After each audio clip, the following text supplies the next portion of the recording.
Good morning, Raptor Freaks. Lexi Outs here, and it's Thursday morning, and we're doing Thursday Think Tank, which means it is the live call-in show for the week. You guys can call me at the hotline and get on the air and talk about your opinions about Raptors stuff or just basketball, things like that. Call in. The hotline is available to members on the Discord server and also in the Facebook group, and members on the YouTube channel that can see it in the YouTube posts also. So anybody can call at any time. That's the way it works. And I'll put you on the air and we'll talk some Raptors. And today, the specific conversation we're having kind of centers around Chris Boucher. Chris Boucher is a mystery man around our team. A lot of people have been wondering what's going on with Chris. Why is he not playing? What's going on? Will he be on the Raptors next year? I want to hear opinions about Chris, about whether you think he should be on the team next year, about what you see his role on the team is, about, maybe just you want to talk about how you appreciate him for his long career with the Raptors so far. Who knows? Nothing's guaranteed this summer. And there are different things that have been said about his situation with the Raptors, as far as overtures from both sides saying they would like him to stay in Toronto and play for the Raptors, but nothing's guaranteed, and we'll have to see. And, just anything. Chris Boucher, we found out yesterday that he's one of the finalists for the Kareem Abdul-Jabbar Social Justice Warrior Award for this year for his work with the Slim Duck Foundation and all the great things he's done for underprivileged youth in Montreal and other places, specifically kids that are immigrants that come from Caribbean nations to Canada.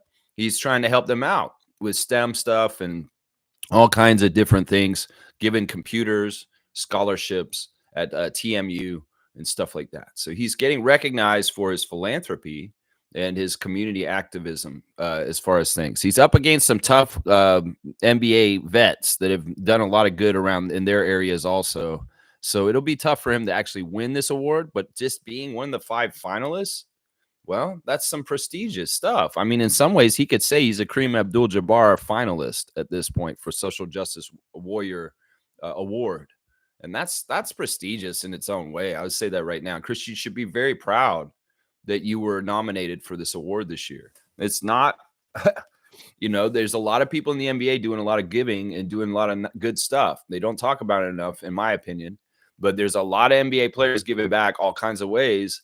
And, well, to be noted as one of the 5 nominated for this award, that means you're doing a lot, because there's a lot of people doing this. Pascal ain't getting nominated for this award. The PS43 Foundation is doing so much good, Siakam's charity, but he's not nominated for this. I'm just saying, Scotty's doing charity stuff. There's all kinds of people doing charity stuff. It's just, to get nominated for this, like he has the Kareem Abdul-Jabbar Award, that's a big deal.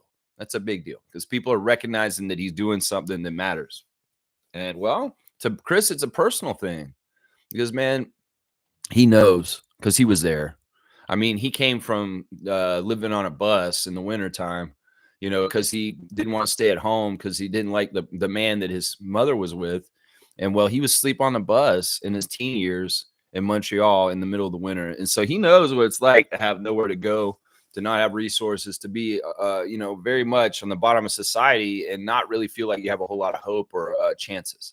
And he wants to give those back.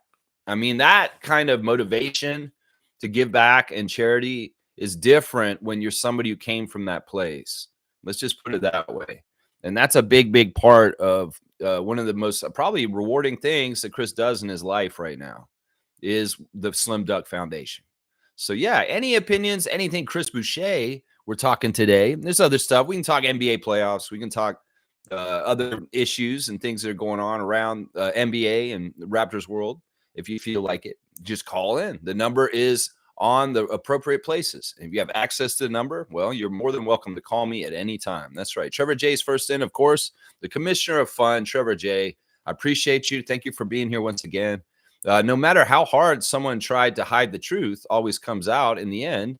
No matter how hard they try to hide it or stop it, lies are just a temporary delay to the inevitable. Yeah, lies will catch up to people over time. You don't want to live your life as a lie. You don't want to lie a lot and get used to it because, honestly, you're building a house of cards in your life that can crumble and fall down at any time with, the truth. And that's tough. That's a tough thing for some people. It's really, really important to be trying to be a genuine, honest person. And some people will white lie not to hurt people's feelings. That's, I mean, in some ways, that's not totally horrible. But if you're building foundational pieces of your life on lies and deceit, you're in trouble, man. In some way, somehow, it's going to catch up to you, just like Trevor said. So I appreciate Trevor J for his words of wisdom. Let's try and be forthright and honest. There's a lot of people in power that are not honest people, not honest people. And in some ways, they'll get their reckoning in their own way at some point. I'm sure they will. Let's see. Trevor's saying last night, Matt Devlin called the game for the Cavs in Miami on NBA TV. Yeah, Matt Devlin, I know a lot of y'all were surprised by this, but I wasn't. This is something that y'all got to understand he's done before. Matt Devlin's a top of his field kind of sportscaster. He's like the prototype in some ways. I mean, I've always thought of a sportscaster of having certain qualities since I was a kid, and he has them all to a T. Like, he is the prototypical sportscaster. And the thing is, he can do any sport. We see him do Blue Jays games in the summer. That's not something that's weird to us. All of a sudden, Matt Devlin's calling a Blue Jays game in the middle of the summertime for MLB. That's not weird. He's called other sports too. You'll hear him in different places. Now, somebody was saying last night in the Discord he's with Rogers, but that's not totally true. Matt Devlin has a contract with all kinds of people right now. He has a contract with Bell. He has a contract with Rogers. He has a contract with the United States and NBA TV, apparently, because they can bring him down there and do that game for that. That's actually a really big deal that Matt is the one who gets called for this, because they could go to any of the 30 NBA teams and get the voice of, well, the teams that aren't playing, let's just put it that way. And they pick the best one that isn't playing. They could have called the Charlotte guys. They could have called the Sacramento guys, Mark Jones, Paul Jones' little brother. They could have called all kinds of different people to come and do this game, but they called Matt Devlin the voice of the Raptors because he's the creme de la creme, top of notch of his field. And that's why. Matt Devlin don't mind getting more work. Matt Devlin don't mind getting another check. No, he don't. And, him coming down there and doing that game is, it's just a sign that he's top of his field and he's in demand. We should feel lucky that Matt Devlin is the voice of the Raptors and he's found a home up here. And he does really love covering our team. He covered other teams before our team. He covered the Grizzlies for a long time.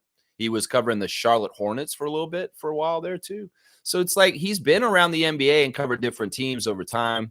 I'm not surprised by this. He's top of his field, and they want to bring in the best for these kind of games. NBA TV, Miami and Cleveland, Matt Devlin making the call. People love Matt Devlin's call. You can go look on NBA.com's YouTube channel and all the highlight reels with the Raptors. People are always in the comments saying, man, the Raptors announcers are so good. Seriously. And that's part of it right there. The best get more jobs. And that's what Matt Devlin is. He's in demand. And that's why he is calling the game last night for the Cavs and the Miami Heat as a neutral announcer. He's not calling for either side. He's calling for the NBA proper. That's right. Trevor's saying that the Rockets took game 2 and the Orlando Magic really need a magic trick to beat the Celtics. Yeah, there's a couple of teams that played last night. They're going to be employing physicality to try and get an edge. And the physicality was shown in Boston last night. Porzingis get busted open, lay on the ground. His coach is a sadist, apparently. Said, yeah, I like seeing him bleeding on the ground. That makes me feel good. It's like, Coach Joe, man, you got a bloodthirst or something like that? What's going on here, man? He's like, yeah, I want to see these guys get hurt. And he was yelling at Jason Tatum, get up, get up. Man, Coach Joe's a tough guy. Yeah, Magic are goons. We know this. We saw them play like goons when we played them. They played very, very dirty in the 2 games we played against them in Orlando that we won, and we beat them, even though they played dirty. It's not winning basketball. Wendell is a dirty player. They have quite a few dirty players on that team. Cole Anthony's dirty. Jonathan Isaac can be dirty. There's a couple of different guys on that team that take cheap shots, and they're overly physical. I think part of it is Coach Mosley. His philosophy is telling the Magic to go out there and be goons and get some sort of edge, because in some ways he's not working with a whole lot other than Banchero and Franz. After that, his team's not very talented, and they're doing bad boys kind of physicality to try and get an edge. And in some ways, that shit just doesn't win. In some ways, you've got to have some sort of talent for scoring. You can't just beat up the other team. In some ways, this is a similar thing that's happening in the Rockets Warriors series. In fact, the Rockets team is saying after this game last night, if it's going to be a physical series, we're going to beat your ass, Warriors. Seriously, Dylan Brooks, Thompson, those guys are like very physical players, and they're all up in people's faces. And while the Warriors, they may have the solid vets of Draymond and Steph, and well, Jimmy's hurt now. But they're the younger guys will fold from the physicality from the Rockets overall. I'm going to say this right now. Draymond may meet them and try and fight with them back, but it won't be enough to go against people like Fred, Steven Adams, Dylan Brooks, and the Thompson twin that they've got in Houston. Those guys are going to bring it to them. And MA is, once again, just like Jamal Mosley, he's pushing this physicality. He wants them to play with an edge and a physicality to knock the Warriors off their game. And well, they were successful with that last night. So these two games, very physical. Two of the teams using physicality, one with success and one with not with the success. And that's the Orlando Magic. They just don't have enough firepower to compete with the Celtics. They're going to try and do cheap shots to try and win and get ahead in this game, but it's not going to work. But meanwhile, the Rockets could do a little bit of that in their game against the Warriors, and it does work. They do end up winning the game. So, yeah, it's very, very interesting stuff. The physicality in the playoffs right now is very interesting. Trevor J is announcing that the clutch player of the year has been announced, and it's Jalen Brunson. They had a little flurry of different awards come out. Like, they've already announced that Peyton Pritchard is the sixth man of the year. They're coming out with, they're announcing them very fast right now. So, yeah, they announced that the clutch player of the year is Jalen Brunson. I don't really have an opinion about this. I feel like this award is stupid. I feel like this award is like useless, and I don't even know why they do it anymore. It's kind of like, let's just give a little participation trophy to Jalen Brunson for being clutch. That's not a thing, man. There's so many different guys around the league that are clutch. Is it you go by who makes the most game winners? Maybe that could be the way you give that award. I don't know. You should have a statistical reason for it, not just like a reason like, oh, we just like this guy because he's in New York and he makes clutch shots sometimes. No, why don't you make it where there's a statistical formula? Like maybe you could look and see like the clutch stats because they keep them, and just give the award to the person that's statistically the most clutch in the league. If you're already doing that, and I'm just ignorant to that, that's great. But if you're not doing that, you should do that because the metrics for the NBA are able to do this. And you know what? Y'all may be surprised. You don't give the clutch player of the year to a player on a team that y'all care about, like the Knicks. What if the clutch player of the year is somebody on the Kings, and it's DeMar DeRozan? Will you give him the clutch player of the year even if his team's not in the playoffs right now? That's what I'm saying. Because the most clutch player in the year may not be on a team that's most ideal for them to give the award to. But I think they should statistically figure out who it is and give it to them that way. In some ways, I don't like the favoritism and the privilege and the showing golden teams and favor and stuff like that. I wish more of the awards for the NBA were based on statistical reasoning. Like they could look and say, yeah, this is why this is the MVP because they have the best PR. They have this, they have that, they have this stat and this stat, and they've added to win shares like this. Why don't you do it statistically? And stop making it some like popularity contest or people working off of their feelings of who they like and they don't like. I don't like this person, so I definitely won't vote for them, even though they are the most clutch player in the league. That kind of shit. Comment. Oh, whoa! I just said a cuss word right before I read your comment. No swearings Thursday. I hadn't even cussed until then. And I said the S word just now. I'm so sorry, Call Me Crazy. I was doing so good. I was no swearing Thursday, and then I swore right before I read your comment. I apologize. Kaloy's here. Good morning to Kaloy, Carlo JS, and Santino. Morning, Lex and Raptor Freak family. Getting my shots in, sweat equity. Boucher should stay. So this man's out there shooting shots in the morning, man. Kaloy's out there getting in his workout and shooting his shots. Yeah, he thinks Boucher should stay. I was talking about this with Logical Raptors Fanatic yesterday on our Discord server in the afternoon. It's kind of why I made this the topic because, Mike is a salary cap expert. And we were really kind of talking about to get Boucher to come back next year, he's going to have to take a pay cut. And I don't know if he's totally willing to do that. I mean, I don't know, man. We're saying he should take the veteran minimum. because in some ways he just is finishing up a $35 million contract over 3 years. And that's a lot of money. I mean, the guy's got money for life. In some ways, we've got to understand, Chris, where your place is in the NBA. Like, you're not a starter. You're not necessarily a franchise player. You're a very valuable bench player. You're a very good role player. You're a very good rebounder. You've got a great energy. There's a lot of different things about you, but you got to know in some ways it's a balance between your worth and your value and what you can realistically get. You know what I'm saying? I like the fact that both sides have made overtures that they're willing to work together and they want to keep him here in Toronto because, I don't think that's lip service.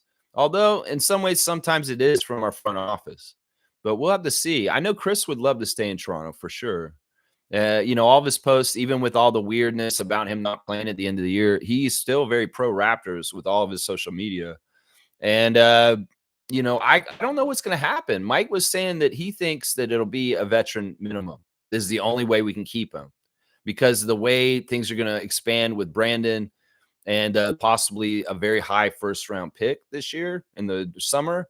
The space to keep Chris and pay him a certain amount may shrink. And there may be exceptions that need to be used. I don't know if they use a mid-level exception on him, but maybe they do. A veteran minimum exception, sure. The other thing is we got to kind of think about with Chris is it possible that he may be taking over more of the leadership veteran person on the bench role for Garrett? If Garrett is riding off in the sunset at the end of his career, is Chris more likely to stay if Temple is gone all of a sudden? Because they want to have some sort of balance of leadership and perspective of time on the Raptors for 7 years now. This guy will be on 7th year of the Raptors next year. That there's a couple different ways to look at this. Chris, in some ways, has become a more vocal leader behind the scenes. He's become a better mentor to young players like Jacoby Walter and Jonathan Mobo. And in some ways, that may be something that keeps him around longer with our team, is opening up his arms and being more of that kind of vet that's a kind of guiding leader vet. And I think that he's gotten more into that kind of side of things in the last couple of years, especially with young players like Grady and this rookie class we got this past year coming around. So I don't know. It's going to be something where they're going to have to balance things out with the salary cap, depending on what happens with our lottery. And then also, is Chris willing to take a pay cut? Because I think him intending to get 12 million a year again, like this year, is not realistic for the Raptors. And that's what they've got to figure out. They've got to figure out what his priorities are. If his priorities are to make the most money he can possibly make, he's going to be on another team. He's going to be on another team.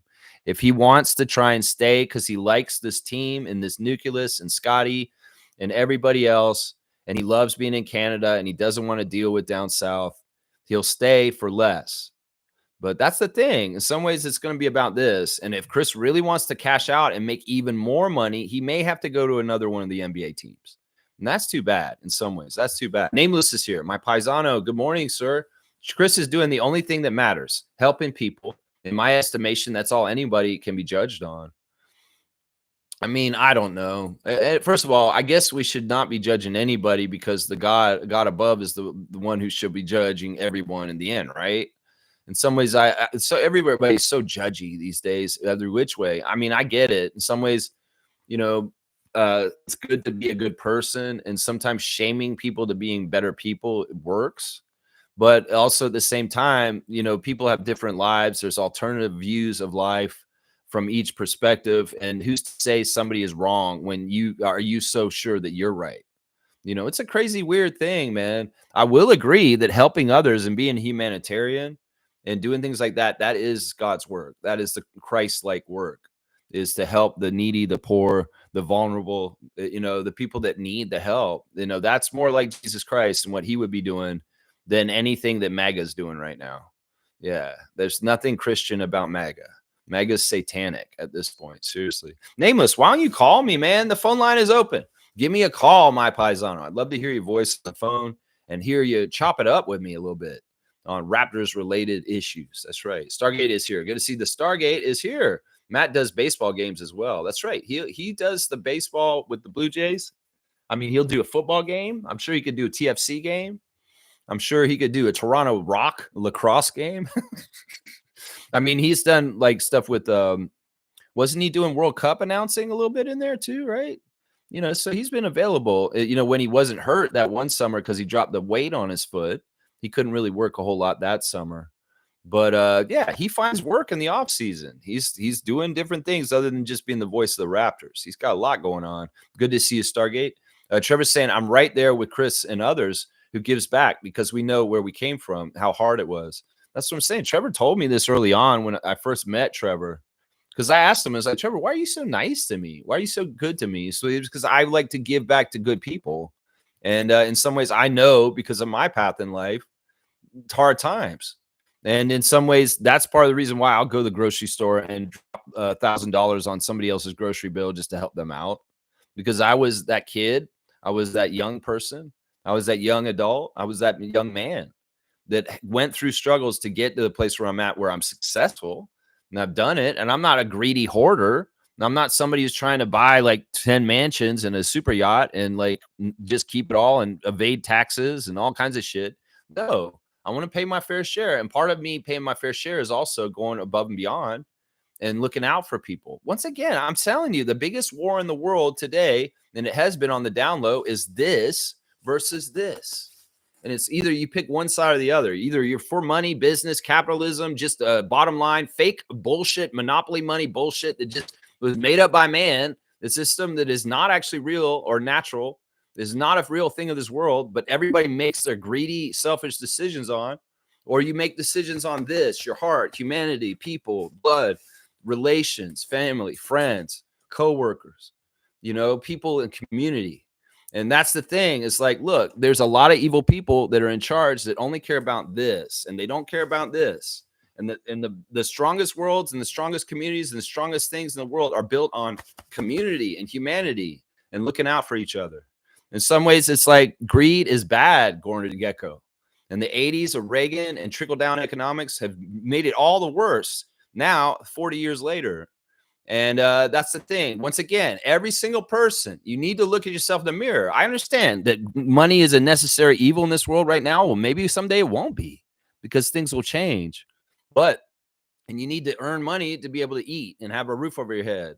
But where is the limit on this? Where your greed is hurting other people and you're like basically just getting so much for yourself. And there's so many other people out there that are starving and living in parks. You know what I'm saying? It's crazy, man. There's a lot of people that are not humanitarian or for humans or people right now, and they only worry about business. They're businessmen, and they only care about their net worth and their bank accounts and their bullshit like that. These are empty, shallow, spiritually devoid people is what I'm saying right now. These are people that don't have the right priorities in life. They don't have the right values in life. They're not Christ-like. They are not Christians. They are fucking evil. And it's gotten so bad at this point that every single person in this world needs to look at themselves in the mirror and say, which side am I going to side on when it's a choice I have to make? Am I screw over a humanity because I work for a company that's going to dump 100 gallons of chemical waste into a wetland and I'm going to destroy an ecosystem? And that's just because my company's doing it because I work for them and I don't give a shit because I'm earning money? No, that's not right. That is wrong. And your gains, capital gains, and your economics from that, that's all like really ill-gotten gains because you're destroying the natural world and everything for us just to make a little temporary profit for yourself. It's disgusting. So yeah, that's the biggest war in this world. It's not left versus right. It's money versus humanity. And at some point, humanity's got to stand up and say, we're sick of this shit. We need to take care of everybody, and we need to look out for each other because nobody else can look out for us, especially the powers that be at the top that are hoarding all this money and fucking making crazy-ass decisions with the government right now. And like I said, you vote for a conservative government in Canada, you're voting for totalitarian, fascist bullshit, and more of what I just talked about. In fact, Pierre Poilievre just recently said if he becomes prime minister, he's going to go out and clean all the parks of all the homeless people and basically throw them in jail. You know, there's going to be more and more homeless people they're creating, and then they're going to just throw them in jail. Yeah, it's really a bad system. Anyway, I got to keep going. Brian's here. King is back, guys. What's up, Freak Nation? What's up, Brian? Hope you're doing good. To the Point family, always cool with us here on the Raptor Freak channel. Good to see you, man. Let's see what else you guys are saying here. Let's see. Isaac Campbell's here. Good morning, Benevolent One. Isaac Campbell holding it down in the Ottawa region of Ontario. Chris Boucher is Team Canada. Let's go. That's right. We love Chris. Chris is awesome. Isaac, why don't you call me, man? You got the phone number? Give me a call, my guy, and just get on the phone with me and just say hi for a second. It's toll free, man. You're in Canada. That's right. Reggie's saying Jimmy Butler got hurt last night, fell on his back. It looked like Draymond might have caused it. I mean, listen, that's kind of karmic, I guess. Draymond Green's been a reckless player who's hurt people in the past. Well, now he's on maybe with the last good playoff run he'll have of his career. And now he's just shot himself in the foot by hurting one of his teammates by accident. Well, you get what you get, Draymond Green. And you played wild and loose and dangerous for a long, long time. Well, your style of play is shot you in the foot now. And now you guys are at a detriment because Jimmy Butler is absolutely essential for the Warriors to go very far in the playoffs. So, yeah, I don't mind this. This is kind of interesting. Chloe's saying, why does the NBA awards have to be by voting? Why not go with the stats instead? That's kind of what I was just saying. Yeah, I agree with this, Chloe. I mean, why don't you just look statistically at things and you just give the awards? Oh, because you might get somebody that's not who the NBA wants to market or promote. That could be it. That could be it. All right, we got our first call for today, guys. Let's see who we got on the air today. Hello, caller. You're on the Raptor Freak live call-in show. Yes, it is Adriana. Hi, everybody. Oh, guys, it's Adriana. Raptor Freak Adriana. How are you this morning? I am okay. How are you? I'm pretty good. We're just talking Chris Boucher and the playoffs and different stuff like that right now. Any opinions you got this morning, Miss Adriana? No, nothing. I just hope we keep Chris because I love him and I think he's fantastic. Yeah. He's a Canadian, so woohoo. Yeah. So. I agree with that. I like that. I do value having Canadians on our team. RJ Barrett has been a real boon in his game, partly because of the hometown love. And, I agree with you about Chris. Chris is the longest standing Raptor on our team. He's the last remaining champion from our 2019 championship that's a player on our team. And those things matter. They matter. They do. Yeah. They do. Yeah. So any other stories about Chris or anything that come to mind or anything about him that you like that you want to say? I think he should actually win the award for social justice warrior because hey, it's an important thing. Like I know with epilepsy they had Tristan Thompson support Epilepsy Toronto, and he only did because of his brother. So yeah, I hope he's still doing that. I know his mother passed away in recent years, and she was the big driving force of Tristan's helping Epilepsy Toronto. But who knows if he's still doing that? I'm pretty sure, hopefully he is still. I would hope. I don't know. I would hope. I'm not quite sure how much he's donating now, but Yeah. So. And you anyway. Of course, you heard about what Tristan did the last game he played in Toronto. Oh yes, he did that dunk, but he should have just bounced the ball, which is very very, very disrespectful. And he was hearing it from Coach Darko and Scotty and a few other people too. Yeah, Tristan's a villain. In some ways, I want to like Tristan, but on the download, this is the crazy thing. I don't understand why Tristan Thompson's such a hater towards his own city. It's almost like he's a traitor. He's a traitor to the city of Toronto because he really did kind of he's obviously Cavs Nation because he's played most of his careers with the Cavs. He was on the Cavs during LeBronto, and then he left, and then he came back, and he's been on the Cavs more recently as an older player. But I really do feel like he's a total dick towards the Raptors franchise. For some reason, I don't think he respects the Raptors franchise, and he's a guy from Toronto. And that's the thing that's kind of disheartening about it. So fuck you, Tristan Thompson. Why we need players like Chris and RJ because they're just fantastic and they support our city very well. Yeah, and they represent the country. And AJ Lawson also, the current Canadian on our team also. Yeah, so Eugene on the 905. There's been different guys. Quincy Guerrier, there's been different guys representing our country and our city this year for the Raptors and Raptors 905 that I've been very, very proud of. Very, very proud of. Adriana, anything else you want to add right now? You got anything you want to say about Survivor last night? Yes, well, I'm still killing it in the pool. That's all I'm going to say. Dude, what? I'm still killing it in the pool. Oh, I she's got in the going on. Survivor pool, and she has the most Survivor contestants still alive on the game right now. So, yeah, congratulations to you, Adriana, for knowing your Survivor contestants. Yeah. Well, I feel like by saying that I probably jinxed myself, but I don't know. anyway. You've got Kyle and Camilla on your Survivor team, so you're in good shape. And Joe, those are your 3 players that you still got. That's pretty good. All right, enough shop talk on Survivor.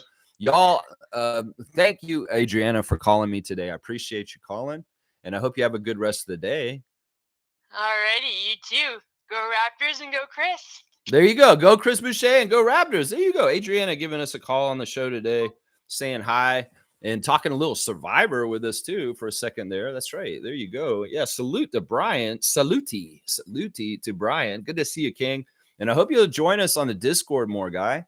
Brian, are you interested in playing WNBA Fantasy? We're going to do WNBA Fantasy. We do have one spot open in the league for one more team to be added.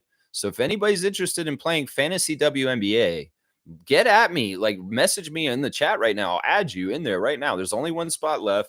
And well, I want to give it to somebody who really wants to play, really wants to play. Brian's here saying that shoot, the awards are a popularity contest, but damn it, give Boucher something. I'll take it for all he's done, being the last champion from 2019 and sticking with us. Dap the nameless. There you go.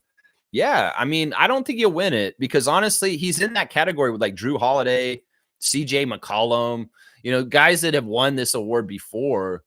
And who knows? Maybe they'll throw him a bone, but I'm not holding my breath. I think that in some ways, putting Chris on that list is a nod and saying thank you. There you go. But I don't think he's going to win it, unfortunately. And it's not even a really big deal if he wins it or not. It's a real privilege to be nominated, honestly. It's just like the Oscars. You were an Oscar-nominated actor, even if you didn't win. Well, you're a Kareem Abdul-Jabbar social justice warrior finalist. That's a big deal. I mean, he could say that for the rest of his life and put his name next to the great Kareem. So, yeah. Edmund's here, guys. Edmund's here. Good morning, Lex and crew. I don't want to see Chris Boucher go. Yeah, I don't either. Edmund, good to see you, Race Mode Daily. Thank you for joining the WNBA Fantasy League. And I hope you'll play this year. I hope you're doing very well. Your boys are doing great. Your family's doing great. And all this stuff coming up. I know Edmund's going to be busy. Isn't there auto show and stuff like that? It's going to be coming up this part of the year soon. So, yeah, check out Race Mode Daily on Instagram, you guys. He's always making really interesting content related to racing. And that's our guy. Edmund, always happy to see you in the chat. I'm glad you dropped in today. Reggie's saying Chris Boucher's story is amazing. Where he started to where he is wow. Yeah, I mean, in some ways, it's an innate physical talent that he was able to harness and take to where he went to with Oregon and then into the NBA. He's a late bloomer. He didn't have a guaranteed path to the NBA. He kind of made it on the fly really fast, like in his late teens, early 20s. And, and then even the acceleration of him as a basketball player went fast as he got on Santa Cruz Warriors with Golden State in his rookie year, won a championship. And you remember in the first year of him being on the Raptors, he was not utilized at all. He was sat at the end of the bench, and he's technically a champion, but he didn't really play a whole lot that year at all. So it's weird. He's a late bloomer who maybe wouldn't have gotten the ticket to come to the league if a couple things didn't break the right way for him. So in some ways, he has a lot of appreciation that he's lucky that the path was laid out in the way that it is, that he is at the point where he is. Because there's probably a dozen or so people just like Chris Boucher out there, maybe more, that could have been in the NBA with the right things laying down in front of him in the path, but they didn't get those opportunities. They didn't happen. We'll never know who they are. So in some ways, he's got to think about that, man. He's got to think about that right there. Brian, why don't you call me on the chat today? King Hussein, you got my number. You know my number. You can call in and do a to the point, call in and just go off real quick. We'd love to hear your voice, Brian. It'd be awesome, man. Be awesome. Fiercey's here. Good morning, MJ. You could call me too. Good morning, fam, and happy Thursday. Always happy to see Fiercey Salsera in the Raptor Freak chat. Always happy to see. Brian saying, Lex, I'm going to call you in a bit. I'm getting ready to film with Coach, and I want you to start it. Laugh out loud. Oh, okay. You're going to integrate my show with your show real quick? You want me to start it? All right. Whatever you want to do, King. You call me when your timing's right. I'll be on the phone. I'll try and do my best. Yeah. Nako's saying, this is Gerald. Good morning, Gerald. Mans wanted a team in Brampton. What? Oh, That's what Tristan Thompson wants. He wants a team in Brampton. He wants an NBA team in Brampton. Is that what you're saying? Who's man's? You got to elaborate. You know how it is with proper nouns. Always good to see Gerald. Kaz is saying 2-finger salute to Tristan Thompson. I'll get on that. I mean, really, seriously, bro, you're from here. Listen, all right. In some ways, I would say maybe you have a career arc like Jamal McGlure. Because Jamal McGlure, when he played in the NBA, until he came to the Raptors, he was pretty much not really all about Raptors association. He really wasn't. And so there was a point in time where I was like, McGlure's not proud of being from Toronto. McGlure's not proud of the Raptors or anything like that. I mean, there was no reason for him to be connected to the Raptors because he played for Charlotte and he played for Miami. And he had excellence and he was an all-star and he did great things. But in a lot of ways, the dissociation from his country and his city was there at that time. But I really did like, by the end of his career, Jamal McGlure put on the Raptors jersey, even if it wasn't for long, and he was already kind of past his prime. He still did it. And then afterwards, he's embraced the franchise, and he's worked within the organization pretty much ever since then. Now, I don't know if there's a career arc for Tristan Thompson like this. In some ways, he's probably not a welcome person around the Raptors organization in certain ways. So it's like if you retire, Tristan, I don't know if the Raptors would give you a community ambassador role like they've done for Jamal McGlure. I really don't think they would, because I don't think they'd want you representing them. It's because that, yeah, something like that. Trevor's saying meet and greet RJ this Friday at Sports Card Expo.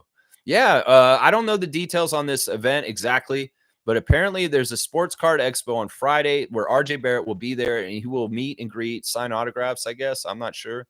So I don't know. I don't have the details on this. Trevor, can you give me the details instead of just telling me this? Like, give me the link to the event page somewhere so I can actually read it off and tell people. Also, guys, we have a date for our first Raptor Freak meet and greet this summer for Monique's birthday. So mark your calendars right now. This is what we're going to be doing, y'all. I'm going to tell y'all right now. Here it is. June the 7th is the date for Monique's birthday at the NBA restaurant is where we're going to do it. It's a Saturday. It is the first Saturday of the month. So she's got a reservation put down for that Saturday for her birthday party, June the 7th, NBA restaurant. We'll have a specific time at some point for that. So there you go. We've got something to look forward there. There's RJ signing on Friday, and June the 7th will be the birthday party for Monique Lawrence, the super fan at NBA restaurant for this year. So hopefully we can get a similar turnout to last year and have a really good time for Monique's birthday at the NBA restaurant, guys. So that's what we're looking at right now. Reggie said, I would love him back, but at a minimum deal, though. No disrespect intended to Chris, but this is business. He's already set for life. If he gets more money with another team, go for it. That's where priorities lie right there. I mean, in some ways, we understand Chris's main priority isn't to chase a ring because he's got 2 rings. Maybe his main priority isn't necessarily the money anymore because of what Reggie just said, that he's made a whole bunch of money already. He's set for life. I don't know. I don't know what it will be for Chris, what his main intentional priority is. We'll have to see how this all goes down. I'm open for anything. I'm really, really, really would love Chris to stay like you guys. But also at the same time, I don't want to mess up our salary cap just to overpay him to keep him around for that reason. That's something I do not want Bobby to do, is if he's going to drop another $12 million a year on him, that may not be the smartest idea right now, especially if we're going to do this weird thing where he can't play the last 30 games of the season. Like, I don't understand that. You're going to pay the man $12 million a year and you're not going to play him the whole entire season. What is going on here, Bobby? Is there some sort of incentive after 50 games that kicks in and he gets paid more and we can't afford to do that? I don't know. I have so many questions about why right there. Yeah. Nako's saying Mans is what the Utes call men in Brampton, Utes. Yeah. Yeah. In some ways, you're still not using proper nouns. Are you saying that Tristan Thompson wanted a team in Brampton? I'd never heard that before.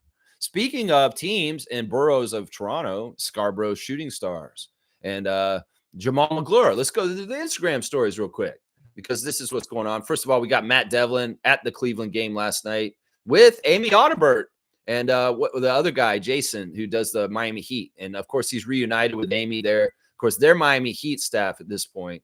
Those guys. Jason, I think his name's Jason, right? yeah, I forget what his name is. He's the guy who does Miami Heat games. So yeah, there's Matt with them, and of course him calling the game. He was with Nabil Kareem again, like he's an NBA TV guy.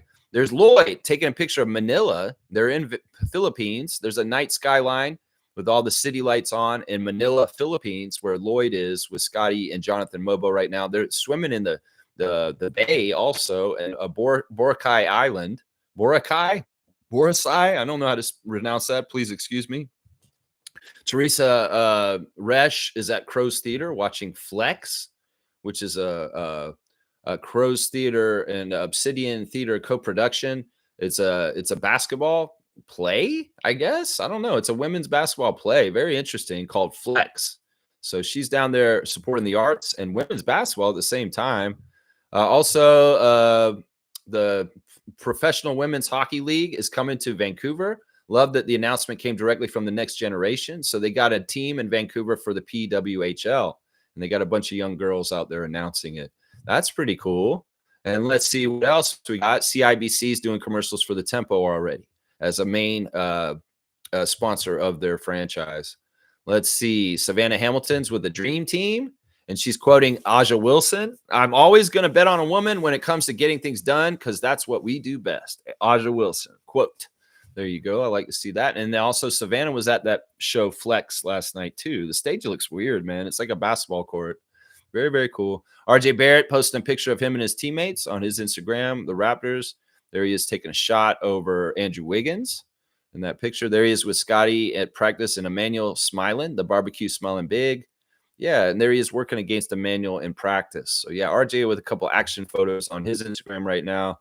The Raptor posting a picture of him with the little baller dancing around. Jamal Shed posting a picture of him flexing on the Raptors. You know, also got pictures of him getting his hair cut. Let's see. He's got Chris on blast. He loves Chris Boucher, the wake-up year. There he is putting Jonathan on blast. So putting his teammates on blast in different places. Jamal McGlure, as I said, is getting hyped about Scarborough Shooting Stars and the CBL season's coming up. May the 25th will be the first game for the Scarborough Shooting Stars. He's posted the schedule for the Shooting Stars up on his Instagram stories. So if you guys want to see what Scarborough is going to be doing in the CBL with games, maybe you want to go to a game and support the Scarborough Shooting Stars and a Canadian basketball league. In some ways, you know, we're talking about boycotting U.S. In some ways, we should stop watching the Raptors and just start watching the CBL if we're really being true to this, right? There he is. He's very proud of the Leafs going up 2-0 over the Ottawa Senators and the NHL Stanley Cup first round.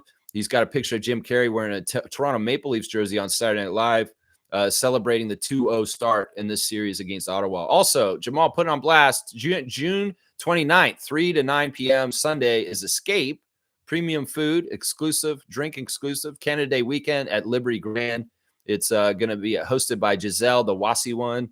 And there's all kinds of stuff going on. It's going to be a big party. It's your early bird pricing, $200 to get to the Escape event on June the 29th that Jamal is promoting. Of course, he's promoting the CBL and Caravana and stuff like that going on. There you go. Love that kind of stuff.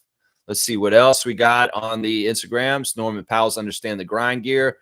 Put on blast. Emmanuel quickly is posting him driving to the basket swing build. Jonathan Mobo is celebrating Chris Boucher. CB is what he's calling him. CB let's see. Jacoby celebrating Chris Boucher. So a little bit of overtures that Chris Boucher is a vet for them that they look up to. That's pretty cool. Chris Boucher getting a nod from the Raptors official admin for his finalist nomination for the Kareem Abdul-Jabbar Award. Eric Smith's also putting on blast there. He's up against some tough names. Like I said, Drew Holiday, CJ McCollum, Harrison Barnes, Bam Adebayo, and Chris Boucher. Chris is very proud of being nominated for this award. He's reposted himself for this many, many times in his Instagram stories. Fantastic stuff. Yeah, he's got a picture of a dog looking in a mirror and saying, me checking to see if I still got dog in me, if I got that dog in me. And Grady Dick posted a nice picture of him taking a shot on his Instagram. There's your Instagram check-in. The entourage is still in Philippines, and Jamal McGlure is ready for CBL season. That's right. There you go. There you go. There you go. Let's see what else we're talking about. It's in the chat. The RJ details are in the chat. Let me go see. There's so much in the chat. It's hard for me to find the exact post. Like, did you actually put a link to the hangout like that RJ's gonna be? Oh, here it is. Okay, I just see it now. I'm not even on Facebook anymore, Trevor. So if you post something in Facebook, I won't see it because I'm not using Facebook anymore. I'm really trying to move away. All right, here's the details on what RJ's doing on Friday, guys. It's $100 for a regular autograph, $150 for a premium autograph. Inscription add up to 3 words, $35. So this is expensive. $600 for a VIP meet and greet package where you get the different autographs. You also get a photo op and RJ Barrett swingman jersey. Wow, you can get a lot of stuff for that $600 right there. RJ will not sign loose numbers or non-Puma sneakers. He will only sign Puma. Interesting. So this is hang on. When is this thing? It's not even saying where to go for it either. It's April 24th through 27th, the Sport Card Expo, but it's not even saying what time he is there or when to go for yourself. This is really poorly put. This information is not very good. It doesn't really tell people right here. Yeah, in some ways, I worry that this may be an event where he's kind of in a room by himself, and they buy it online and nobody actually sees him. I don't know. It's not very clear. Sports Card Expo. Put your info out a little bit better. You're not giving the date. I guess just go to the expo. He's there. I guess that's what it is. Randolph's here. Good to see Randolph Phillips in the chat. Blessings, beloved Raptor Freaks, most informative gang. Live your truth and honesty, and you won't have trouble remembering and defending yourself. Very similar to what Trevor said earlier about if you build a life of lies, it'll all fall down on you. It's very, very true. Live your truth and honesty, and you won't have to trouble remembering in defending yourself. Yeah, it's pretty good right there. I like that. Seymour's here. Good to see Seymour checking in from the Mountain Time region. What pop, fam? Tapping in from Mountain Time. Good to see you, Seymour Pape. All right, let's do the next part of the stream. I'm going to do the refs real quick for the games tonight. Real quick, favoring the referees are favoring these things for tonight. New York at Detroit is the next game tonight. And New York at Detroit, Zach Zarba is the crew chief. He favors the Pistons. Sean Wright is the second ref. He favors the Pistons. And Nick Booker is the umpire. He favors the Knicks. So 2 out of 3 favor the Pistons. And the last ref favors Nick Booker favors the Knicks. And that'll be game 3 in Detroit, New York at Detroit. So there are 2 refs that favor the home team. And that is Zach Zarba and Sean Wright. Oklahoma City at Memphis, game 3. And the refs, all 3 of them favor the Thunder. Josh Tiven, Mitchell Irvin, and Kevin Cutler will be reffing in Memphis for that game, and they all favor the Thunder. In Denver and Clippers, and this will be game 3. Clippers at Clippers. James Capers Jr., Ben Taylor, and Ray Acosta are the referees. James Capers Jr. favors the Nuggets. Now, Ben Taylor and Ray Acosta favor the Rockets. No, not the Rockets, the Clippers. Sorry, the Clippers. So James Capers is favored by favoring the Nuggets and Jokic. Ben Taylor and Ray Acosta favor the Los Angeles Clippers and Kawhi Leonard. So 2 for the Clippers, 2 for the Pistons, and 3 for the Thunder is the ref reports for the playoff games tonight, just so y'all know. So like I was saying, yeah, I'm trying to move away from Facebook as well. I was off for a while. I only came back on for the Raptor Freak chat. Now that we have Discord, I'm probably going to come off Facebook again. Yeah, I say everybody make your own decisions, but the weaponization of data is happening now. And the crazy thing is the most secure, safest data that we thought in the world, our private data that's in the government of the United States, is not secure anymore. It is in the hands of people that will weaponize it against us. That's the thing we got to realize. The data, they've said, oh, data collection is dangerous and stuff like that. It's only dangerous when the people that are in power are not good people. They're deceitful, and they'll utilize it in evil, corrupt ways. And that's what's going on right now. I mean, listen, this is the crazy thing. In the United States, they complain that illegal immigrants don't pay taxes for so long, but that was not true. Oh, a lot of illegal immigrants were paying taxes on the down low, and their information is at the IRS in the United States. Well, Elon Musk went to the IRS and took all that data. He took it all, and he's using it to target and find where the illegal immigrants are and shipping them out. So these people that did something, even though they didn't have any rights as a citizen, they were still paying taxes into the U.S. government and doing the right thing, are going to get penalized for doing the right thing. And the ones that actually didn't pay taxes, they're actually better off because they are not in the system. So it's like, it's kind of crazy. You're punishing people for doing the right thing from before. And that's kind of messed up. And that's what I'm saying. You give your information to the government. You want it to be safe. You want privacy. You don't want them to know where you live and all your details about your life.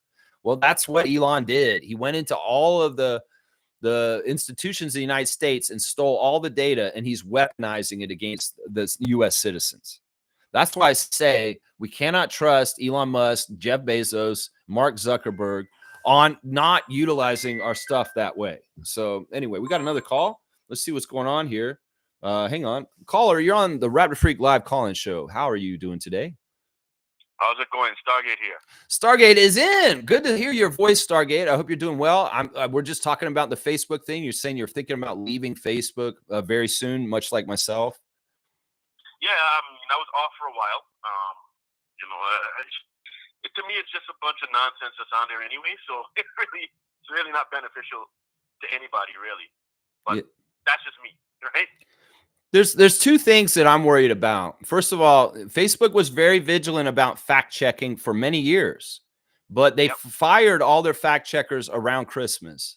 And I noticed right away that there was a lot more bullshit on my feed that was actually not factually correct and misleading and dangerous, to be honest. Yeah. And then the second thing that I'm really worried about right now is AI. They've integrated AI on that platform very, very much. And we know AI has a lot of faults where it's not factually right all the time. It's just taking information from other places. They could take information that's not correct and tell it to you, and you think it's correct just because it's AI. So that's true. There's a lot to this. There's like, they curate our feeds because they want to feed us what we think and what we see. And I don't trust the people who are curating the feeds for, X. I already left that a couple years ago when Elon bought it. And now I'm going to leave Facebook for the similar reason. And the other thing that's really bad is it's shaping politics. There's a lot of misinformation, a lot of mudslinging in this new age on social media. And there's a lot of people that are getting duped and fooled by the inundation of all kinds of crap on social media places. That's true. It's a playground for Russian hackers and Russian bots to shape North American minds and politics for the benefit of Vladimir Putin and the Russian country. They want everything to be upside down and infighting here. And they've inflamed the left versus right on this continent because that benefits the Russians. And they honestly, it benefited them so much getting Trump into presidency. So it's crazy. For me, I think it goes a lot deeper than the whole Russian thing. I think it's a lot deeper than that, but I don't want to get into that because if I get into the whole conspiracy theory things, everybody's gonna, oh boy, here we go again. It's a lot deeper than all of that stuff, but I'll leave it there. There's one other thing I want to bring up is Yahoo. Yahoo is an American company that has a very much American mentality, and they are data collectors too. And if you go to the Yahoo front page, they will post politics about Canada. They're posting a lot about our election right now. And you know what? They're scared because they know that Carney's winning right now. And they're doing a last ditch effort of really slinging all kinds of crazy propaganda at Canadians that look at the Yahoo front page. And if you go look there, it's very, very biased they want you to vote for Poilievre. And it's crazy. You got to think about the motivation of that, Canadians. Why would an American company called Yahoo be influencing our Canadian election to try and get everybody to vote for the PC?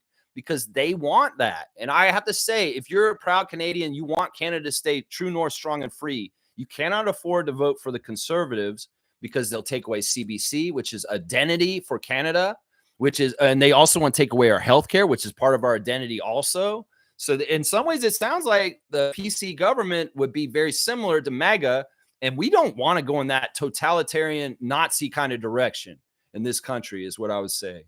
So here's what I want to say about this, and I'm just going to leave it there. I'm kind of disappointed in a way that how a lot of these campaigns are going, especially even with the Liberals, because the stuff that you're saying, right? We all know politics. Unfortunately, politics is a dirty game. It always has been. And if you want to win, you got to play dirty. And me personally, I don't think the Liberals are playing dirty enough, right? They should be saying what you were saying, but not in the not in the gangster way that you're saying it, right? But there are ways of saying things like subliminally that people will understand, will get. Yeah. And like we know that most of Canada right now, we Donald Trump is not we're not rocking with Donald Trump at all. No. There are ways that you can make it seem like if the Conservative Party is rocking with MAGA, right? Yeah. And Donald Trump, not necessarily Republicans, right? Because Republicans, there are a lot of Republicans in the States. I know my sister lives in the States. There are a lot of Republicans that live in the States right now. They're not feeling Donald Trump right now. Yeah, but they're not. It's true. They're not gonna tell you that on mainstream media. They're not gonna tell you that. Right. Right. They're not gonna push that. They're gonna make it look like, oh, everybody in the Republican Party is behind him. Okay, behind him. Yeah. That's not true. There's a very, very, very significant contingent of Republicans that said, hey, this guy, excuse my language, they're gonna fuck up my money, man. Yeah. You know what I'm saying? Like, you apologize to Common Crazy if you want. It's up to you. Yeah, that's that, and a lot of people and the mainstream media is not telling you this. They're not telling you. I think Republican Party. It's a bunch of. He has a bunch of little minions, little croonies that he has at his side, and they're very strategically placed in certain places in order, like in the media and in entertainment and in technology. If I can get back to one of your points here, I just want to build off of it because I really like where you were a minute or so ago.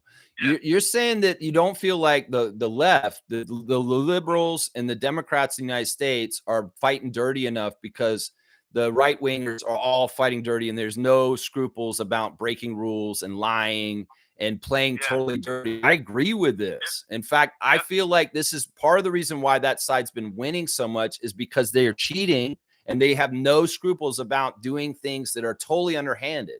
Now, I don't want the left side to be totally underhanded in doing that, but in some ways they need to do some dirty tricks just to keep things a little bit more even in some ways. And I feel like the big problem here is you've got three different entities, actually four really. You've got MAGA, who's absolutely totalitarian and fucked up, and Poilievre is with that. Then you've got sensible Republicans or conservatives that would be like ordinary Republicans and conservatives normally, but that are like totally not with Trump or Poilievre, but they're like people that would be classic conservatives, like maybe a Mitt Romney or like somebody who was like Stephen Harper from here. And then you got, Carney, who's kind of like not really a liberal. He's kind of in the middle. And he's kind of like not really good for left or right in some ways. He's kind of in the middle and he's a compromise. And then you've got people like the NDP who are actually really kind of true left. And they're kind of the people that want the stuff that I want personally. And that's really kind of where I identify. So you've got these four different kind of groups. And what I'm finding in the Canadian election right now is a lot of people are convening around Carney because he's a nice middle ground as far as like people like me from NDP and people that are conservative normally, but did not want to be Maple MAGA are finding a common ground with Mark Carney. And I feel like part of the reason why Carney is doing well is because he is a middle ground guy, but he's also running this campaign like a politician should. He's trying to be likable. He's staying on subject with the topics. Meanwhile, Poilievre's yelling over people in the debate and using all the tactics that Trump does. It's very obvious that Pierre is the Canadian equivalent of Donald Trump. And we can see what he's doing down there. And I would say anybody who votes for Pierre is a traitor to Canada, just like anybody who voted for Donald last fall is a traitor to the United States.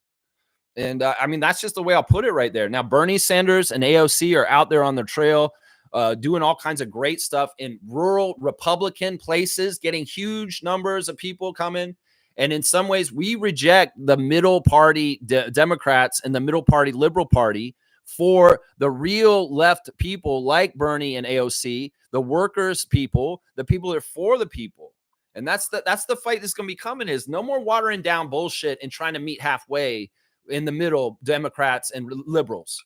You've got to fucking fight from the other side, extreme wise, because the other side is fighting an extreme Nazi fascist kind of way. And the balance has got to be found somewhere. That's where I differ. That's where I differ from you a little bit here, right? Because I'm not into extremisms in that sense, right? Yeah. I like these whole terms, liberal and conservative. I have a problem with these terms because, you know, like no one is totally liberal about everything, and no one is totally conservative about everything, right? Sure. So I kind of like for me, it's a balance. It's always a balance. It always has to be. That's how I am, right? Life is about balance. And, you know, to me, if someone is completely conservative, that's extremism. And if someone is completely liberal, that's also extremism as well. It's a balance. That's why I like to use ultra left or ultra right. That's to me. Yeah, far left, far right. It's similar. Exactly. Yeah. Right? Because I'm pretty sure every human being on this earth, if you're a sensible, intelligent human being, right? You are conservative about some things, some issues, and you're liberal about some issues. It depends. No one. No, I don't think you're not conservative about all issues. I've heard you say some. No, I'm not conservative in any of the least. I mean, this is my argument is I do identify as ultra left and far left. And I mean, I really, but I understand that I'm on one end of the spectrum and I'm not necessarily like everybody else, but I also recognize that most of the politics in North America are nowhere near left. And that's part of the reason why I go ultra left, is because honestly, we're centrist towards the right most of the time. And in some ways, I mean, I get what you're saying. And maybe there is some category where I may be a little conservative on it, but there's not many. I'm going to say that right now. But that's just me personally. And I understand that some people will be fiscally conservative and socially liberal, or vice versa. There's all that kind of different things and stuff like that. But once again, we got to understand that a lot of these labels and a lot of this stuff is to be dividing us.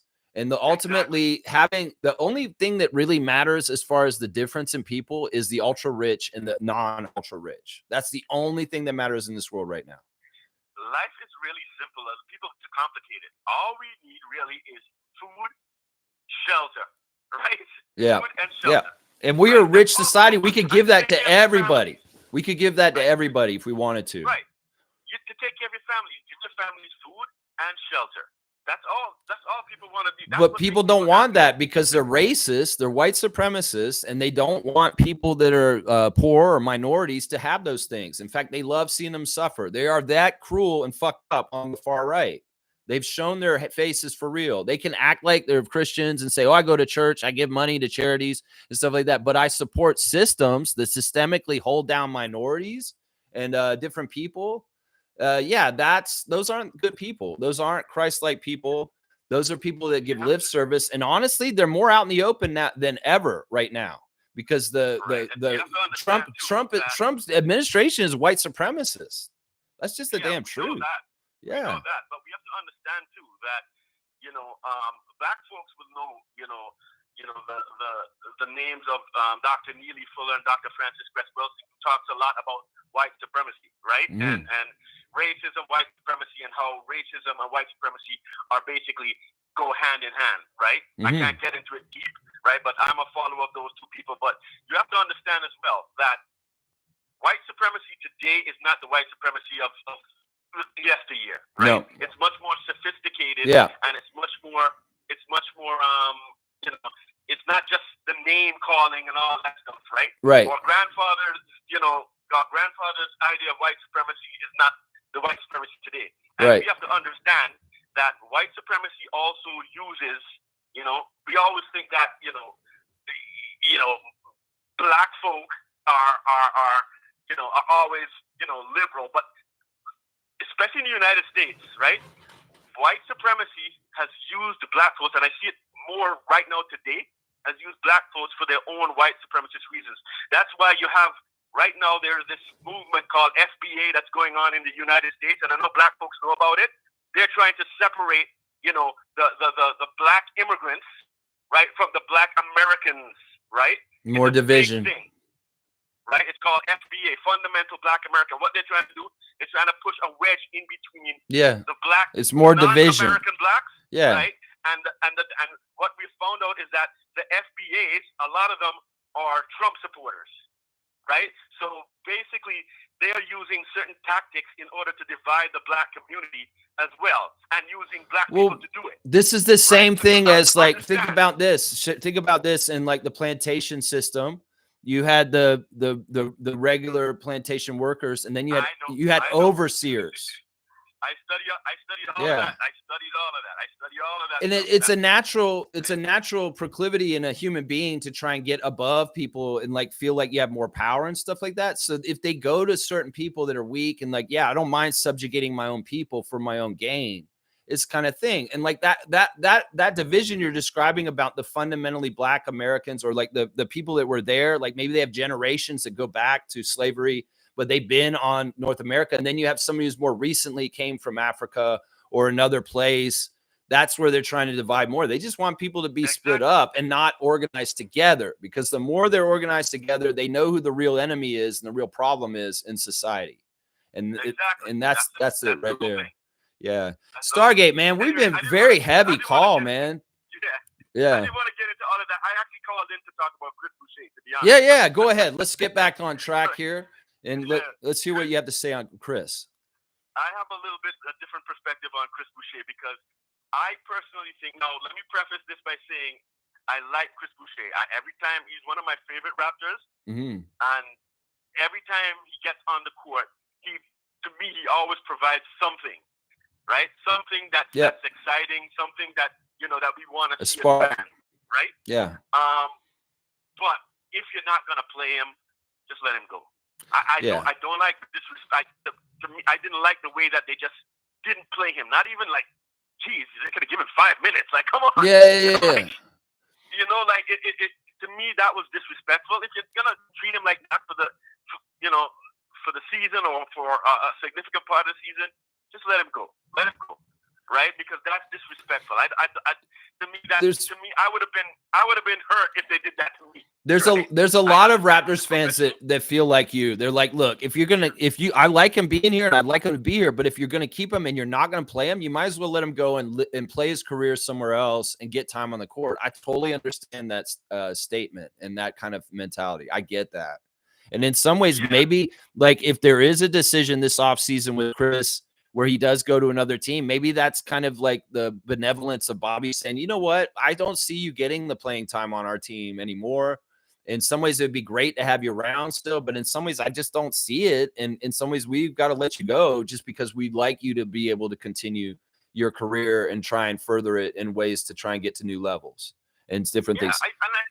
I personally think I would like to know. I would like to be a fly on the wall to figure out what is it that he does or doesn't do that is so, not in line with Darko's system. I would really like to know the X's and O's of it, because I can't see in a lot of those games, I can't see why they wouldn't have put him in, because there were some matchups that you could see that if a Chris Boucher was there, it would be favorable for the Raptors to have him on, especially him stretching the floor with his three-pointer and stuff like that. Like, to me, it didn't make sense. And I understand people are saying, okay, they made something in the contract that only has. I'm positive it's the contract. I'm positive. And all that stuff. And that I understand all of that. I get all of that. But at the same time, man, like, you gotta, I mean, I just didn't like it. It left a bad taste in my mouth, right? The way that he just didn't play at all. Yeah. Like, well, there's a reason. There's absolutely a reason. Anyway, Stargate, I'm going to have to keep the show moving. This has been a nice call. I appreciate getting heavy with you. In some ways, I don't necessarily want to get too political with people, but with you, I will. Got too heavy with the politics. Yeah. No, it's all good, man. I trust you in there, and like you have good insight and good knowledge, and I appreciate your opinions and comments in your call today, man. Same here, man. Same here. All right, man. We'll talk on Discord, man. All right, Stargate. All the best, man. Happy Thursday, and I'll catch up with you again very soon, I'm sure. All right, take care, man. All right, man. Go Raptors. Let's go. Yeah, man. All right, cool. We got Stargate. Stargate getting a little heavy with the politics here, man. It's very, very heavy right now. Let me see what else you guys are saying here in the chat since we were talking there. And we'll try and get back on track to an extent here. Let's see. Trevor's saying ex-Raptor Antonio Davis, his son, will play for the CBL team in Windsor. That's cool. So Davis came up, and I know he was kind of talking about his sons getting ready to be playing and stuff. So this is a great opportunity. And look at this, Antonio Davis, full circle. You didn't want them to learn the metric system or Canadian things in school. Well, your son's coming back to Canada to play basketball in the Canadian Elite Basketball League. That's fantastic. I really like this news here. Neil's here. Good to see Black Hockey saying one cannot play dirty when they are consumed with being holier than thou. Being righteous has been misconstrued with political correctness. You know what it is that, there's rules and there's laws. And for the most part, there's a side that's trying to follow them and go by them, and the other side isn't. This is different than like being woke and looking down on people for not doing things like, in a way that's like thinking of the other people. This is different than that. The holier than thou stuff about like people saying that, oh, they're too like judgmental because of this, or oh, I can't be racist anymore, or something like that. That's different. The problem is that there's the one side is just breaking all the rules left and right, and they don't care. And the other side is trying to follow the rules. This is a little bit different. It's not about holier than thou. It's about actually trying to do things correctly and within the rules. And in some ways, I don't know. I mean, listen, maybe we need more Bernies that are kind of willing to speak out and be very honest and open and not worry about the pushback from corporations or things like that, because Bernie withstands that and he persists and survives still as a politician, even though he absolutely is not in the hands of the big corporations. And that's part of the reason why he didn't get the Democratic nomination in 2016, is because he's not in their pocket. We need more people like that, because in some ways the Democratic Party and the Liberal Party have been ruined by corporatism, that they are just puppets for the corporations. And in some ways, they're kind of lying to us as saying, oh, yeah, we're for the people, but you're not. And in some ways, you can get politicians like Bernie Sanders and AOC to come out and speak to masses of people, and they get to feel the genuineness of these are for the people. These are real people that are fighting for unions and for the little guy. Whereas, Biden and Carney, in some ways, they're going to be, their interests are going to be looking out for people like the big companies. And that sucks. In some ways, the money is too big in politics at this point. And that is part of the major problem, and especially in the United States. But one thing I will say also is be wary on social media of American corporations shaping social media in Canada to try and shape your opinions on the election next week. That's all I'm going to say right now. You may see articles in the next 5 days. You may see headlines in different places on the computer, and you may look at them, but realize where they're coming from and what the motivations of the people that put that content out is. And that, I'm really saying this right now because they're worried because the numbers are really good for Carney right now, and they're making a last-ditch effort to really sewer his ass right now. So you're going to see all kinds of crazy-ass shit leading up to Monday in Canada, in all kinds of places. I'm telling you right now, you're going to see all kinds of crazy shit coming up. It's absolutely dirty shit that they're trying to do right now. It's crazy. Neil's saying we need to get back to common sense to find a common ground. Yeah, I agree with that. I mean, I'm leftist. I really do think people should be trans and be allowed to be trans if they want to. I feel like people should be able to live their lives, and I'm about ultimate freedom. But ultimate freedom does scare some people. And some people are like, no, we can't have it that way. It's family values. And I care about this and I care about that and my kids. Well, not everybody has families, and not everybody's living family values lifestyle. It's just how it is. And in some ways, it's like you got to allow for a huge umbrella of all kinds of different lifestyles. You don't have to have that lifestyle in front of you, but, you need to allow people to live their own private lives and live their own way. The problem is that one side wants to control everybody and tell them how they can be and all this kind of stuff. And they try to flip it and say the woke people are the people who are trying to control everybody. No, that's not true. We are only saying that, like, look, you've historically been racist, systemically racist, and we're trying to make things more equal going forward. And in some ways, we're intolerant of people that are not treating people equally in general. And that includes trans people. That's basically it. That scares the hell out of people. You know, in some ways, it's like personal feelings about trans get in the way. And they're like, oh, this isn't right and all this kind of stuff. Well, it's not your life. Let this person live their life. And all the boogeymaning of, oh, they're trying to teach our kids to be trans in school, that's bullshit too. That's absolute bullshit. If you're parenting your child and you're actively in you're parenting your child, and you're not some person who works all the time and never sees their kids and doesn't help them, and you're not actually involved in bringing them up, well, you should be worried maybe because you're on autopilot. But if you're actively in your child's life every day, talking to them about issues, I'm sure you could shape their minds from, if you're not really that keen on them, but if they naturally want to be trans and you're fighting against them in your own life, that's a whole other kit and caboodle. I don't know. It's just a weird thing. I get it. Family orientation and being family oriented is important for a lot of people, especially with their faith and Christianity in different places, but it isn't everybody. And that's why we need to have freedom of difference and the freedom to be different. And that's the biggest thing right here. The common ground is we need to have common ground as far as, do you care about everybody being able to try and have a good life and able to live a life that's healthy and free? Because that's the common ground we all need to seek right now. That's it right there. Reggie's saying there's a lot of minorities that are very right wing, man, Indians and blacks especially. And I've noticed a lot of Chinese people in Canada are also voting conservative, which I don't get at all. I mean, I don't get it, man. I get it. There's an argument that says that like the Democratic Party in the United States utilized minorities for their votes for a long time. That's a right wing trope, by the way. Well, honestly, what party has done good things for minorities, people that have been subjugated to racism and discrimination over the years? The Democratic Party. So it's like, seriously, you can say that these guys have used us for our votes. Yeah, but they've been actually putting platforms out there that have forward the civil rights movement, forward equality, income equality, but you're going to listen to bad guys say you shouldn't listen to the Democrats because they've used you all this time and they've stabbed you in the back. Maybe some of the Democrats corporate wise did stab you in the back because they sold you out to the corporations down the road. But let's not get it twisted. The party that was helping y'all and getting more equality and more like civil rights coming up over the decades was the Democrats and the lefts. And that's the thing. You can say, oh, they used us for our votes. And now I'm mad at them. I'm not going to vote with them anymore. Well, you've just fallen for another bullshit thing from the right wingers for that. You know, yeah, maybe they needed your vote to vote for Biden. Yeah. But you know what? They've been helping you all along, and they have been actually really, really doing really good social programs to try and help people. And the right wingers have slashed and killed them over and over again over the times as far as programs that help minorities.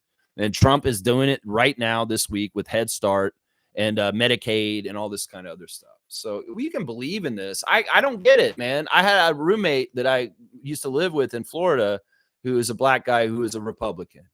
And we were living together during the W years. And we would get in arguments. And I was like, man, I don't even get this, man. I don't get this. How you can't see what I see with this whole thing. And I don't know. I get it. Family values. Y'all are worried about people not living Christian lives. Then you go that way. I mean, it's crazy, man. It's crazy. All right, let's keep going. Chloe's saying this is why disinformation is so dangerous. It's removing the common ground of truth. Yeah. And it's making people feel like, some people look at me as being a leftist, as being a really bad person because just I'm a left-leaning person. Like they're really trying to villainize and make people like look down or like be hateful towards people. I mean, I get it. I'm hateful towards MAGA. I'm hateful towards racists and right-wing extremists who want to subjugate people and they want to take away our freedoms and democracy. I think that that's a valid person to be mad at. You know what I'm saying? It's like people made a list of what anti-fascists are mad at. I'm an anti-fascist. And, that is fascist. And then the fascists are against everybody else. So it's that simple right there, man. Reggie's saying there's a lot of minorities that are very right wing. Yeah, I mean, I don't totally get this. I don't totally get this because in some ways you're fighting against your own causes when you're right winger and you're like a black guy or something like that. You're not helping yourself, is what I'm saying. Maybe you're more worried about the social conservative issues. Maybe you're more worried about gay people and trans and different things like that. And that's why, I don't know. I don't get it. Those are, once again, boogeyman subjects that in most people's lives, they're not dealing with directly in their life, like day to day. That's just a boogeyman subject. Trans. It's a boogeyman subject that they made more bigger than it actually is. Kaloy saying, yeah, Filipino community too is on the right, talking about voting against your interests. Yeah, it doesn't make any sense. Like it's like, I don't know. Some ways, some people like, I get this in the black community. Some people really like Trump because they think he's like a kind of like a badass. Like he's just a gangster. I hate to say it, but he is a gangster. And then some people like admire him for that kind of like being like that, and I get that. That's not the best reason to like him. I mean, there isn't a lot of reasons, good reasons for liking him. Honestly, there aren't any. So it's really weird, man. Cass is giving a W to Stargate. And Reggie's saying more American blacks are right wing as ever. It's messed up, man. Yeah, I don't know if that's totally true. I think that there's just a lot of vocal ones and token ones that are being trotted out by Trump in different places. I don't know if that's totally true. In some ways, I want to believe that there's more people that are smart and are anti this. And guys, I don't want y'all to paint a whole picture that there's a whole ton of people that are exactly like this. I think historically, still minorities are still voting Democrat and liberal and left. And I think that you guys may see just a couple of like very visible like cases, and that may be on purpose that they're showing y'all this. It's like, oh, see, the people are like this, I don't know. Let's see. Yeah, not all American blacks. All right. Yeah, not American blacks. I don't even know what it's saying. All right, hang on. Let me see. All right. It jumped ahead, obviously, because I'm not even saying here. Blackhawks saying they are not right wing per se, innately conservative. If you're family oriented, you're traditionally conservative. I mean, I can get where somebody would say that, but that's not necessarily true too. It's not like the right wing can just co-opt family values. There's family values within like the Democratic Party too, and stuff like that. Some people say no, there isn't, because they're into all these crazy ideas about sex and stuff like that. I don't know. See, there's a lot of like mind warping, and critical thinking is so important right now. Think about what actually matters and what doesn't. And that's the thing. And also think about where control should be and how much you should control and how much the government should control and how much an individual person should control. That's what I think that people need to start thinking about. And even if you don't agree with somebody's lifestyle, you shouldn't be telling people how they should live their life, because that's fascist. That's kind of what I'm saying here. Yeah. Yeah, let's see. All right. I don't know if we'll do any more politics. We kind of done an hour on politics right now, and I don't necessarily want to do too much politics. Let's see. Kaloy saying, as humans, we got to figure out this social media disinformation, or else the kids say we're cooked.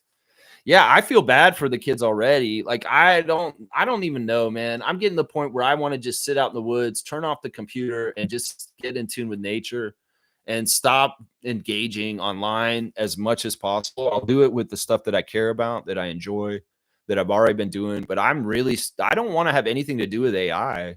As soon as AI starts getting more prevalent and more a part of everybody's everyday life, I'm going to go the opposite direction. I'm going to start saying I'm an old man who has nothing to do with this new world, and I'm going to sit out in the woods and feed my birds and just enjoy myself watching Raptors games. Because at a certain point, I'm just checking out as far as like, this is all past me. Y'all go ahead and have your new fun, make the new world with AI and all your other bullshit. I'm a part of the old world, and I'm just going to be part of that. You know what I'm saying? All right, we got our next call, guys. Let's see what's up here. All right, y'all. Caller, you're on the air on the Raptor Freak channel. Who is here? Hello. This is the king from To The Point, right here on the Freak Nation with the one and only Lex. So good afternoon, good morning, good evening, ladies and gentlemen. Just know that you are listening onto the live stream for the Raptors Freak with the one and only Lex. Lex, would you like to say something about To The Point? Good morning, King. I'm so happy to be on your show on To The Point this morning. We're talking about Chris Boucher on the Raptor Freak live stream this morning. I hope you're having a great morning, Brian. How are you this morning, sir? Doing fantastic. Thanks. I'm right here with our tourist. You want to say what's up to him? What's up, my Lithuanian brother from your Estonian brother? How about that? Are you there? Baltics. That's right. Go Baltics. That's right. Screw Putin. Let's go. Solidarity with the Baltics. That's right. Yeah, man. Shout out to the Freak Nation out there. Yo, Lithuania, Estonia, all you guys out there. Latvia. Shout out to Toronto, Chris Boucher. You know, like it's really nice, like jumping on your stream. You know, I got my man. I got the man, the myth, the legend, right here, right there, in our tourist, right? The guy that makes magic happen. I don't know how he does it, man. Call him Merlin. I guess that's what we can call him. You're a lucky guy, Brian. He makes you look good. I know, right? Shoot, I already look good. This guy makes me look better. That's right. There you go. So, yeah. Shout out to Freak Nation. Love all y'all. I'm going to jump back on the stream in a minute. Just wanted to put this out there just before our pod, you know, so I'll holler at you guys out there. All right. Anything you want to say to Lex and the Freak Nation? Let's go around. There's a time delay. Yeah, time delay because he's 7 hours ahead of us. I know. Man. This man's in Lithuania. We're international this morning, so it's like, I get it, man. I totally understand. Let's go Raptors. Arturis, I'm with you, my guy. All right, yo, Lex, I'll holler at you in a minute, brother. All right, Brian. I appreciate it. To the point, dropping in on the Raptor Freak stream live today. Awesome, man. I'll be looking forward to your latest drop. And I will be looking forward to guesting on your show again sometime this summer, my man. You got it, brother. Anytime. Toronto Temple. Let's go, ladies. Let's go, ladies. All right, Brian. Thanks again, man. Have a great weekend, and I'll talk to you soon, King. Y'all watch To the Point. Seriously, man. Yeah, it's really good. And Arturis and Brian, you want to do your sign-off, Brian? On behalf of myself and Arturis, good afternoon, good evening, good night, and peace. Yeah, there you go. Awesome, man. I love that, man. King called. All right, cool. I was hoping King would call, man. I was hoping he would call. Yeah, we went international, intercontinental now because we had the Lithuanian call in. Wow, we were like two party call there because like King's on there, but we're also hearing our tourists in Lithuania. Very, very cool. Very, very, very cool. All right, let's keep going with the chat right now. Chloe saying, have a family make you innately conservative is true in my case, but the more I learn and read on history, the more I lean left. You know, it's really is like Stargate was saying, you can be a lot of different things on different subjects. Nobody is truly one or the other, right? Nobody's truly one or the other. There's different subjects. All right, here we go. We got our next call, guys. Hang on. Let me put this on speaker. Coming in hot. That's right. What's going on, man? Who's this? This is Seymour Paper. It's our mountain time. We're going from Europe over to the great province of Alberta. What's going on, my man, Seymour? I don't know how great it is. Being from Ontario, I can't really give them that staple. It's not that great out here, but, you know, it's still Canada. Only make the most of it. Right on, man. Yeah. So what's the word right now, man? What's going on? You working, or you got any opinions on CB25? Hearing y'all, so I just stopped. I'm emptying a container right now, but I had to take a quick break. So, you know, take a quick breather, get on the line, chop it up with y'all. Cool, man. So, Seymour, you got any strong feelings on Chris Boucher you want to share today? Well, to me, yeah, I always have respect for that guy, man. You know, he puts his body on the line. I think out of all the Raptors I've seen play in the last 5 years, that man goes all out. I've never seen him take a day off. Like, you know, he puts his body on the line, and you know, he's a very emotional player for the team. Like, you know what I mean? Yeah. I rate Chris Boucher. But I got a question for you, Lex. Sure, man. Which player do you think is going to take the biggest jump going into next season? Like, who do you think is going to wow us and be like, wow, this guy really honed in on his game? Well, I'm going to say the early candidate is going to be Jacoby Walter. That's just I'm seeing the signs of this already, that he has another like level to him that's going to be on a whole other scale of what he did in his rookie year. And I think it may come next year, like right away. So we'll have to see. I think that's my answer. And have they decided the draft order yet? Did they go through that? Like, no. They March 12th, I believe, is the lottery. and they'll decide exactly where we're picking at that point. We do know our second round pick is the 39th pick, and that we did win the tiebreaker on that one. So the Portland second round pick is the 39th pick for the Raptors, but we don't know about the first round still. Damn, that's crazy. Yeah. They'll figure it out. And who knows? I like that Masai said recently that if we get the number 1 pick, we'll keep it, and we will probably get Cooper Flagg, and he'll come to our team. So go ahead. Didn't he out? Didn't he? I think he's returning back to Duke for next season. Didn't? No, he declared. He declared he is going to go into the draft. It's official now. All the main guys have declared they're coming in for the most part. Ace Bailey just did it yesterday. Dylan Harper's declared. They've all been declaring, and he and Cooper Flagg has declared officially for the NBA draft. He's not coming back to Duke. So that's Ron Harper's son, right? Yeah, Dylan Harper. Yeah. Okay. Yeah, he should be pretty good in the league. What about that dude? I don't know, Max. I don't know if it's because I'm out here on a different algorithm than y'all, and I'm just seeing different shit. Yo, they be saying some stuff about that guy Malak. I'm hearing some shit about they want to deport his ass, man. What's going on? Common Malawach. He is from South Sudan, and Sudan is considered a terrorist country by Donald Trump. And he, much like when he was president before, he has a watch list where he doesn't want citizens from a certain country allowed to come to the United States. So basically, South Sudan is one of those countries. And they're talking about how he's treated like everybody else from South Sudan, they're deporting him back to South Sudan. Yeah. Lee, how do you feel on that? Like, where are we at as a society right now? Like, what's going on? It's very fascist. Once again, it's very like crazy, over controlling, dictatorial. In some ways, I feel like with Common is a special case. There's a lot of money that's invested in him and promised for him to earn money and people to earn money off of him. So those powers will probably protect him, and he'll get special status, even if they deport every single other person from South Sudan. He may be the one lucky person just because he's special and plays for Duke that he will be exempt. So. Wow, man. Yeah, it is crazy. I feel for you, man, being out in Alberta. I mean, I know that you got an ear to the ground, and I hope you will keep me informed and other Raptor freaks on, any changes there, because in some ways this federal election is important.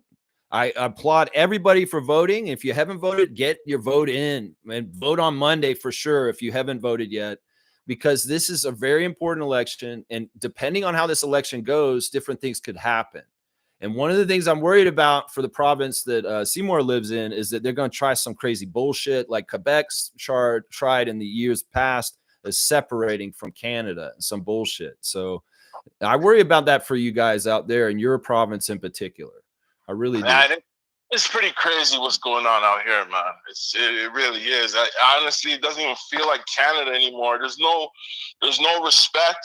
Like being a Canadian, especially a person of color, growing up, born in Toronto, I think we're very blind to it in Toronto because, how can I put it? In Toronto, the racism is not, at least when I was there, it wasn't really out like how I see it out here. Yeah. A lot of people, like, I'll give you an example. There was a girl, she was Caucasian. I went to her house just to chill out. And her younger brother said to me, "Why are you here?" He said, "Why are you here?" I said, "What you mean?" He said, "Usually your kind sticks with your kind and our kind sticks with our kind." And that hit me. I was like, damn. Yeah. I saw what he was doing there. So yeah, man, it's pretty wild, man. It's pretty wild, Joe. It is true that in Toronto there's such a multicultural feel to it, that everybody's from everywhere, that it's like it's a lot more like the way it should be around the world, honestly. But in rural areas and in provinces like Alberta, white people are insulated from dealing with minorities, and that is an attitude that they will have. This is an attitude that I dealt with in Florida growing up. Even though there was there's like 40% black people, 60% white people in Tallahassee, you were very much considered to stick to your own. You're supposed to be with your people. You're not supposed to be here. That's crazy. And I mean, that's an epitome of what I'm talking about right there, is that a lot of people will be racist and you won't know it to your face, but on the download, they'll give you signs or make little comments. I mean, I had a roommate that I used to live with in Florida whose brothers are both law enforcement in Tallahassee. And he used to sit and watch TV with me on Sunday nights. And we'd watch Family Guy and The Simpsons and Bob's Burgers and shit. But when the Cleveland show came on, he would not watch it. And it's a fucking cartoon. And it's because because the main character was a black character. Like, that's how racist some crazy ass people are. I won't watch the Cleveland show. I'll enjoy the Family Guy. I'll watch The Simpsons. But because the Cleveland show had a black main character, I won't watch it. Like that's crazy, isn't that? I mean, that's the epitome of some of the pettiness of racists. Is stuff like that. I hope it gets better, especially as a Canadian, because growing up in Toronto, like you said, we don't really experience stuff like that. Yeah. Because of the multiculturalness. Yeah. I hope it gets better, especially in our country, you know, but the way social media is working, because I heard you say you're trying to get off of Facebook, the way social media is working, I write it down. Thank you for your racist message of the day. Like, I go on Instagram, I see a racist video pop up on there. I go on TikTok, I see it's just racism is just killing society, bro. It's crazy, man. Well, Trump has tried to normalize white supremacy as being okay and on the down low and just part of what is, you know, and that's the thing. In some ways, there's an argument to be made that what is happening right now, the backlash against like woke and DEI and left, is because they know they're losing this battle.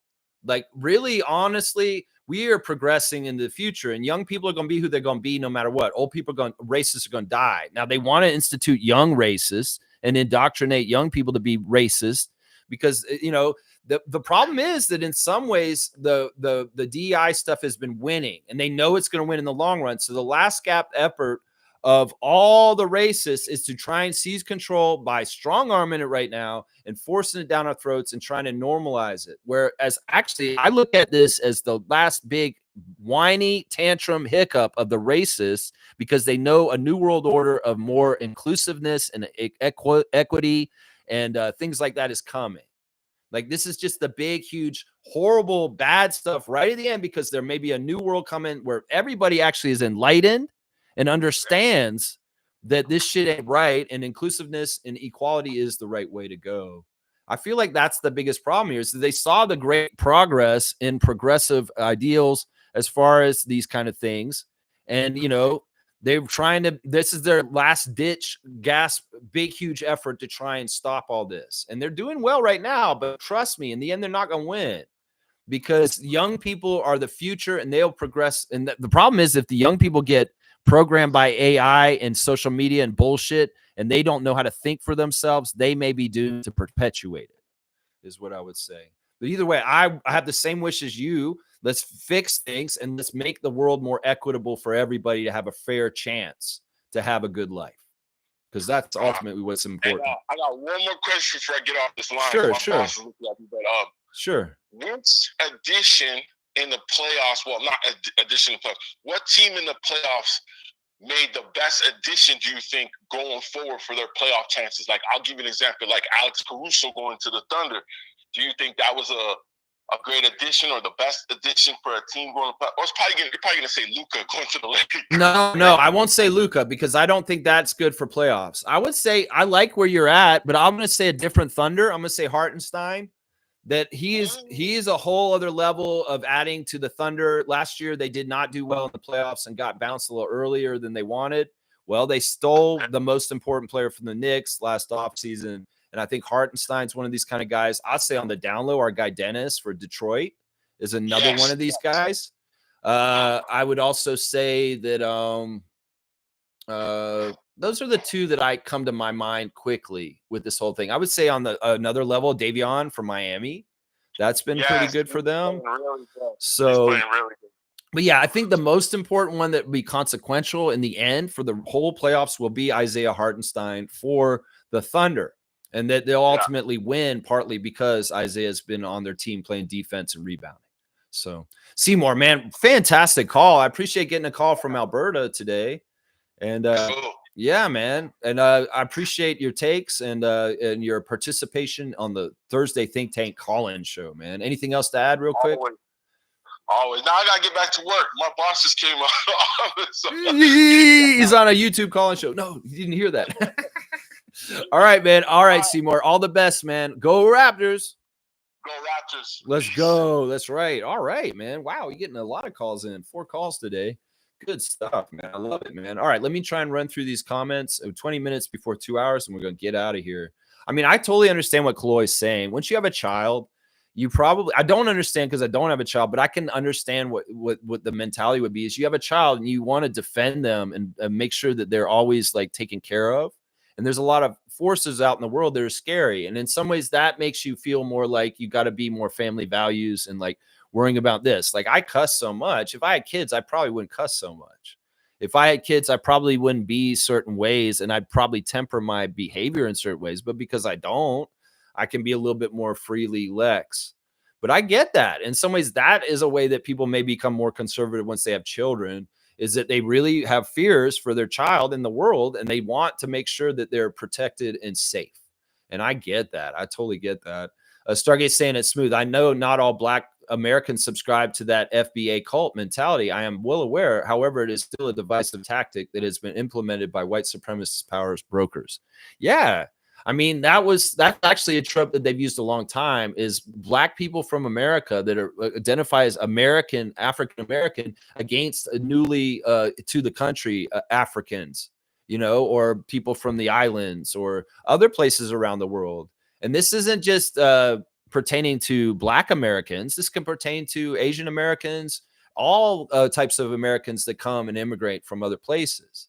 You know, not necessarily like the white Americans that are immigrating from Europe and stuff like that, but more that it'll be used to divide, like maybe a Chinese guy who's lived in this country for like a couple of generations versus a guy who just showed up.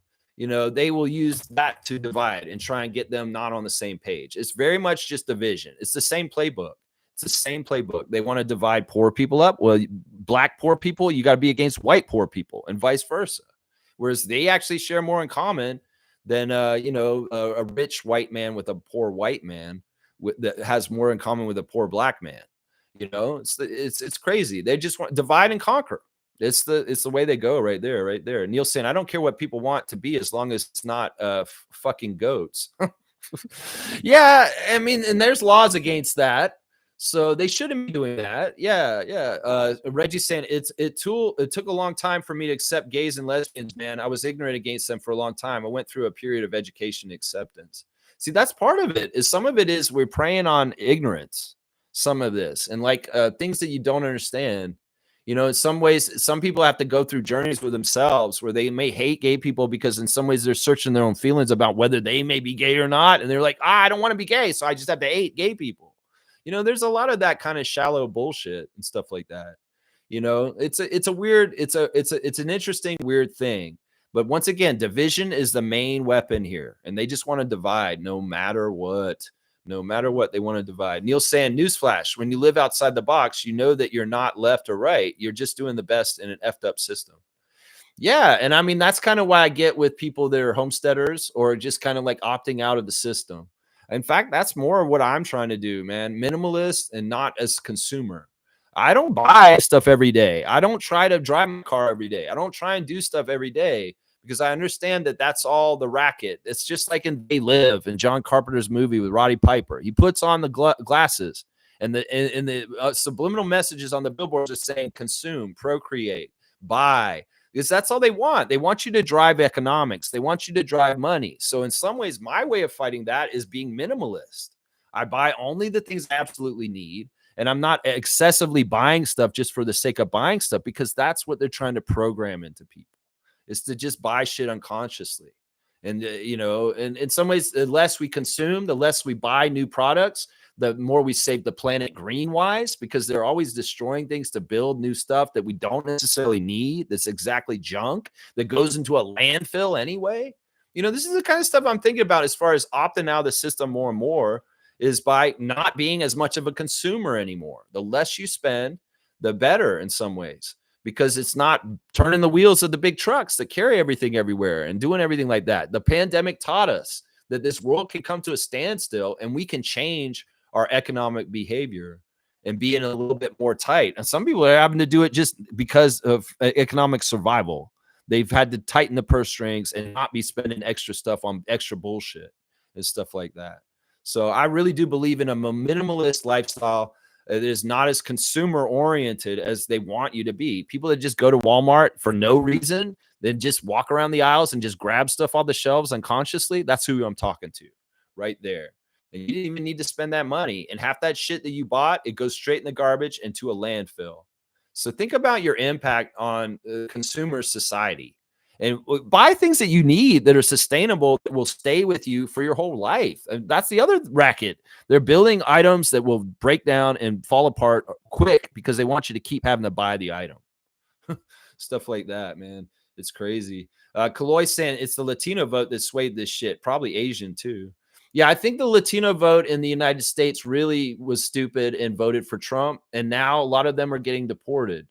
And it's dumb. It's like even the ones that are U.S. citizens that voted, they're seeing family members that they care about having really hard times because of the decision that they made. And it's just lying to people and them fooling for it.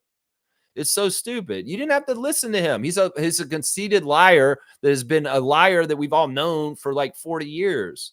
And all y'all fell for him last year somehow, some way. It's messed up. That's why I tell people, don't fall for the lies of Paul Revere here, man. Don't fall for the lies of him here, man. Neil's saying, Lex, it's not that they are right. Many people believe in women's rights, but can't get down with abortion. You need a second channel for politics. Yeah, maybe. I don't want to run 2 channels, though. It's a lot of work just to do one. I mean, I get it. There's some dividing lines. Some people are very much pro-life, and they're saying, no, I can't be for anybody who's for abortion. Once again, I'm going to say this. It's about freedom of choice for each individual. You can have that freedom of choice for yourself about abortion, but that does not mean you should control other people's lives about making that choice themselves. And that's the problem. Once again, people that are against abortion and fight against abortion, you can have religious reasons, you can have family reasons, but once again, you're overstepping because you're trying to control other people's lives, and you need to just control your own, is what I would say. If you don't want to have an abortion, that's your personal choice. If somebody needs to because they need to medically, if somebody needs to because they're a victim of rape, if somebody needs to because they financially know they can't take care of the child and bringing it into this world would just ruin their lives. You know, there's a lot of different reasons for having an abortion. And some people can just fundamentally say, I'm against abortion no matter what. But once again, they're the people who are trying to control other people, and they're the ones that are wrong. It's not that abortion is wrong or right. Abortion is probably not a good thing that people should be doing. But also at the same time, you shouldn't be able to be making the rules for everybody, just one person, is what I'm saying on this. Yeah. Isaac's saying, I'll call in next time. Appreciate you all. Too busy fighting inequality today. There you go. Isaac's on the front lines and doing his part. I'm sure he's out there advocating for the NDP and getting active for the election. That's right. I like that. Kaloy's saying, the world needs you, Lex. My most favorite leftist anarchist Raptors Everyday podcast. Now, see, I'm not necessarily anarchist. I mean, if anarchy is a state that we have to be in for a little while just to get back to the right place, so be it. But I'm not necessarily an anarchist. I do like order in the world. That's right. Common Crazy, thanks for the apology. Laughing my ass off. See, you even cussed in there. You put the analogy laughing my ass off. If you put the B in there, you're not swearing, Common Crazy. LMBO, bro. All right now. Yeah. Kaloy saying, love calling Thursday. Haha. There you go. There you go. Dunk for Seymour. Yeah, I'm going to give a dunk to all our callers today. Adriana's going to get a dunk first. We're going to give a dunk to Brian, to King. He's getting his first dunk of the 2025 year. We got to get Seymour Pape right here. 36 is where you're at on the dunk charts now, my guy. And then, of course, our man that beat the machine, Stargate, is at the bottom of this the sheet because of alphabetical. And he's going to be at 54. So Stargate is getting up there with this the dunks. So dunks for everybody. Stargate saying exactly at Neil. That's exactly what I was trying to say. For example, many people in staunch Christians believe in traditional family values, but they also support gay rights. There you go. Those both ultra conservative and ultra liberal views at the same time. Both most people are like that now. It's no longer all the way conservative or all the way liberal anymore. Yeah, and I get that. And in some ways, you know, the thing is that there's common places where people will get together and they will fight on the same side, and unions and workers' rights. That's why labor movements have always been really big. It's like everybody wants fair rules for the labor market. If you're going to do the work, you should be paid a fair wage. And, you know, that's something that actually where everybody can bond really fast is if they get behind labor and labor movements. That will clear up a lot of divisions real fast in some ways. That's part of why unions are so good, is because they will go across different professions and work together and look out for each other. That's really part of it right there. Yeah, Stargate saying those people are in the minority contrary to popular belief and perception. There you go. Jillian's here. Good morning to Jillian. Neil saying, agree, Stargate. Harris had many voters not show up because of those type of issues. Well, once again, they made issues like Palestine more important than they should have been in this election. I know it's important, and I'm not trying to poo-poo the genocide of Palestinians, but the way that they made that such a wedge issue for left-leaning people like me to not vote for Kamala and sit out was a really stupid, messed up thing for the people that are like me that didn't vote for Kamala. I voted for Kamala. I didn't fall for that shit. Even if she doesn't have exactly the right stance on Israel, I didn't care because more of the other stuff was important. And honestly, you could see if she just supports Israel, but she's everything else that she is, we're way better off right now than what we're dealing with Trump right now. So it's like, people got to understand false equivalency is still a problem. My neighbor was telling me yesterday, she's like, they're all the same anyway. Who cares who we vote for? No, you can't think that. That's a foolish thing to think, because obviously Donald Trump is not like what Kamala Harris is like at all. And you can tell just from the first 2 months of his presidency, he's not. Seriously. Anybody who thinks that it doesn't matter who I vote for, like my cousin Sean, who said, oh, I don't care, I'm not going to vote, it doesn't matter anymore. You're an idiot, because you should have voted. And in some ways, you led to more fascism being in power in this world because you sat on the sidelines, because you had one issue you had a problem with Kamala Harris on. One issue. How many issues do you have a problem with Donald Trump with now, is what I would tell these people that sideline and wouldn't vote for her. So, yeah, I would say that right there, man. Jill saying abortion. Oh, my God. I guess you guys are done discussing Jimmy Butler, Draymond Green. I don't care about that. I talked about that for a second. I said, yeah, Draymond, he's hurting people all around the league. He finally hurt one of his teammates. Yeah, he's an idiot. Yeah, Jill saying, anyway, I'm happy for our Canuckian players. I don't know about a word, man. And for Fred, whose height I noticed has been reduced on Google to 6 foot. Well, that's about right. I stood next to him, and he's about 6 foot. That's about right. That's about right. Cool Cat saying, I can't call in, but enjoyed hearing the callers. Cool. I like that. All right, let's do some stuff in the last 9 minutes real quick that I need to check. I did the Instagram stories. Oh, guys, let's do the straight goods on Canadian goods, since we've been a little political and we're talking about tariffs and not buying American. Well, here's another fast food restaurant that y'all can buy food at and feel comfortable that you're supporting Canada, and that's New York Fries. I know that sounds counterintuitive, because New York Fries has the word New York in it, just like Lone Star Texas Grill, I said earlier this week. Montana's, all these different chains up here in Canada that have American states in their names. But yeah, New York Fries is a Canadian company. And if you buy at New York Fries, you're actually supporting a Canadian company and Canadian industry and Canadian employees. Sure. As the shopkeeper in Sunderland said to me recently, he's like, everything's American at some point and somewhere in the bill. But the more we buy more Canadian oriented, the better in this trade war, and also better for our economy and American workers and Canadian dollars staying in Canadian dollars and Canadian workers, and the Canadian dollar staying in the Canadian economy and not going across the border to an American corporation, is what I'm saying right there. Yeah. Neil saying you have unions that want with Dumpy, another group voting against themselves. Many jobs are being lost right now. So stupid to vote for Dumpy as a union member. He does nothing for unions. I'm just going to say this basically. Y'all have been really kind of, and I understand Stargate, Neil, you guys have been kind of equalizing both sides. I'm telling people you can't do this right now. That right now is very, very much a far right-wing movement across the world for totalitarianism, and not just in United States. It's happened in Hungary. It's happened in Germany. There's in Australia, there's threats, and there's a threat here in our own country with this election. There's not an equivalency between the liberals and the conservatives. That right now, all right-wing parties in the world are leaning towards totalitarian dictatorship kind of shit. So it's basically, don't look at it as liberal versus con. Look at it as freedom and democracy versus dictatorship, because that's the choice right here. You guys can say, oh, they're just as bad on both sides, but that's not true. The Donald Trump right-wing politics is very totalitarian dictatorship, taking away freedoms, taking away social services for people, being very, very evil. And the other side, it may have its problems, and you may be scared of gay and trans people. But for the most part, the other side is not doing the stuff that the right wingers will do.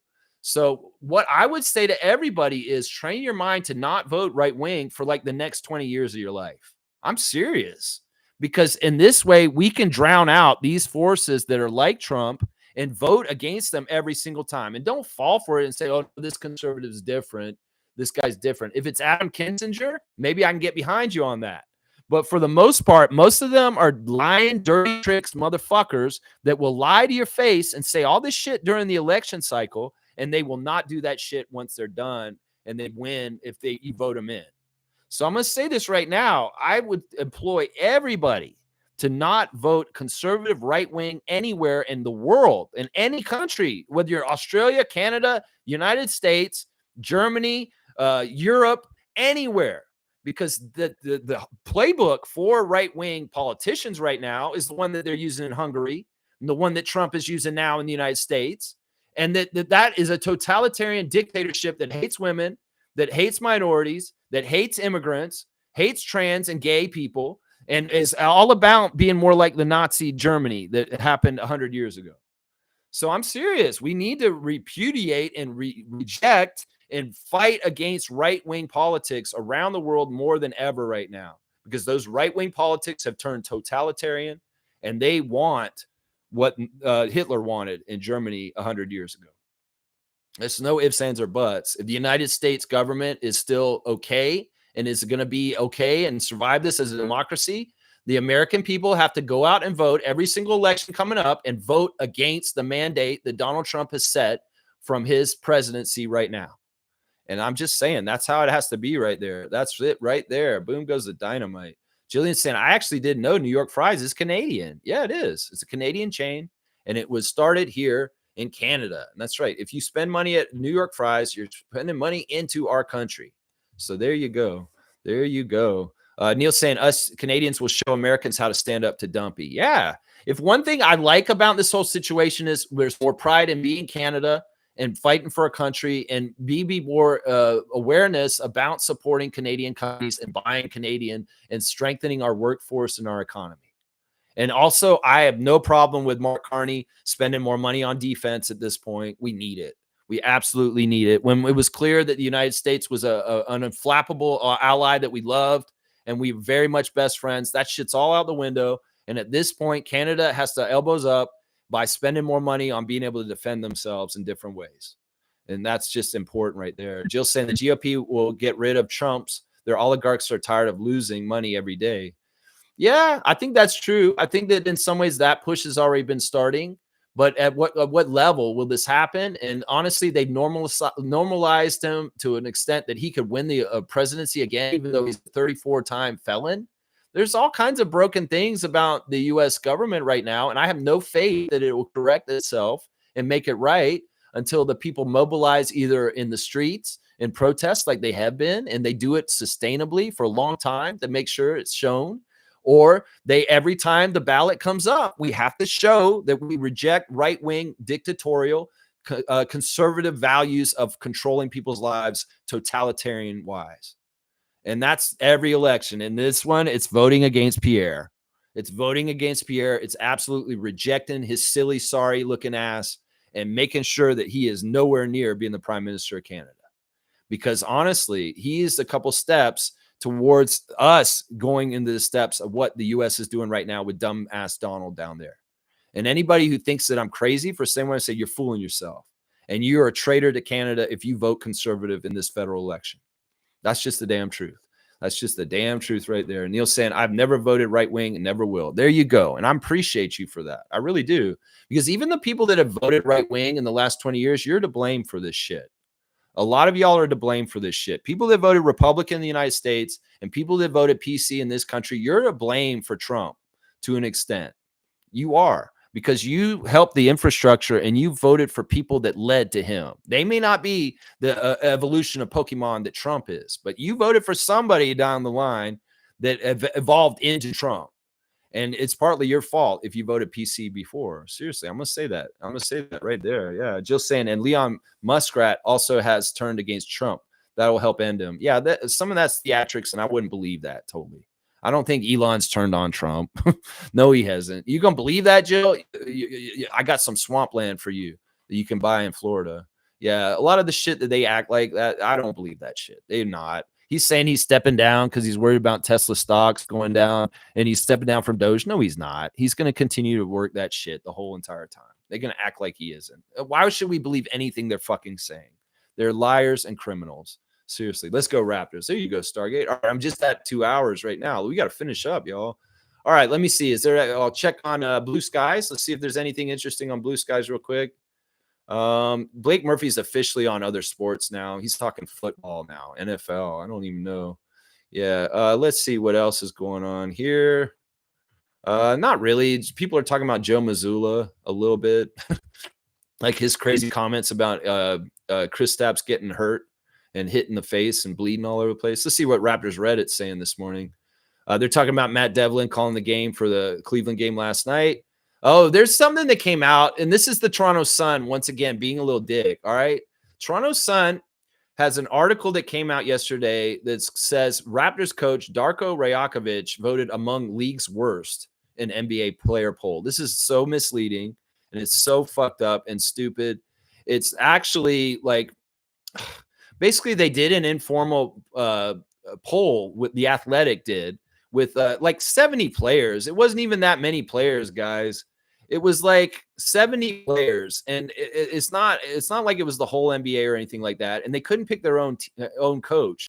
So basically, the graph it's stupid, man. I'll leave the link here so you guys can look at the graph and you can see where the problem is with the headline by the Toronto Sun on Darko here, because basically it's so dumb. And you guys go look at this, man. It's totally the this link's not working. It's too big. It's too big. All right, it's on Toronto Sun. Let me see if I can just grab the picture. I don't know if I can actually post pictures in here. Let me see. Maybe I can. No, it won't let me. Anyway, I'm looking at a graph, and basically it's got like Brian Keefe is the worst coach in the league according to the players. 25% of the people that answered this actually said Brian Keefe of the Wizards. Second is Mike Budenholzer. Third, Doc Rivers. Fourth, Charles Lee of Charlotte. Fifth, Nick Nurse of the Sixers. Sixth, Tom Thibodeau. And then seventh, Darko Rajakovic. So there's 6 coaches that are actually voted worse than Darko out of all the coaches in the league. But Toronto Sun's going to make you sound like he is the worst coach in the league. That's bullshit. Nick Nurse got more votes for being the worst coach in the league than Darko did. And after him is Doug Christie, Jordy Fernandez, and Michael Malone is on this list. It's so misleading. Once again, media and Toronto Sun is not a Canadian-owned company.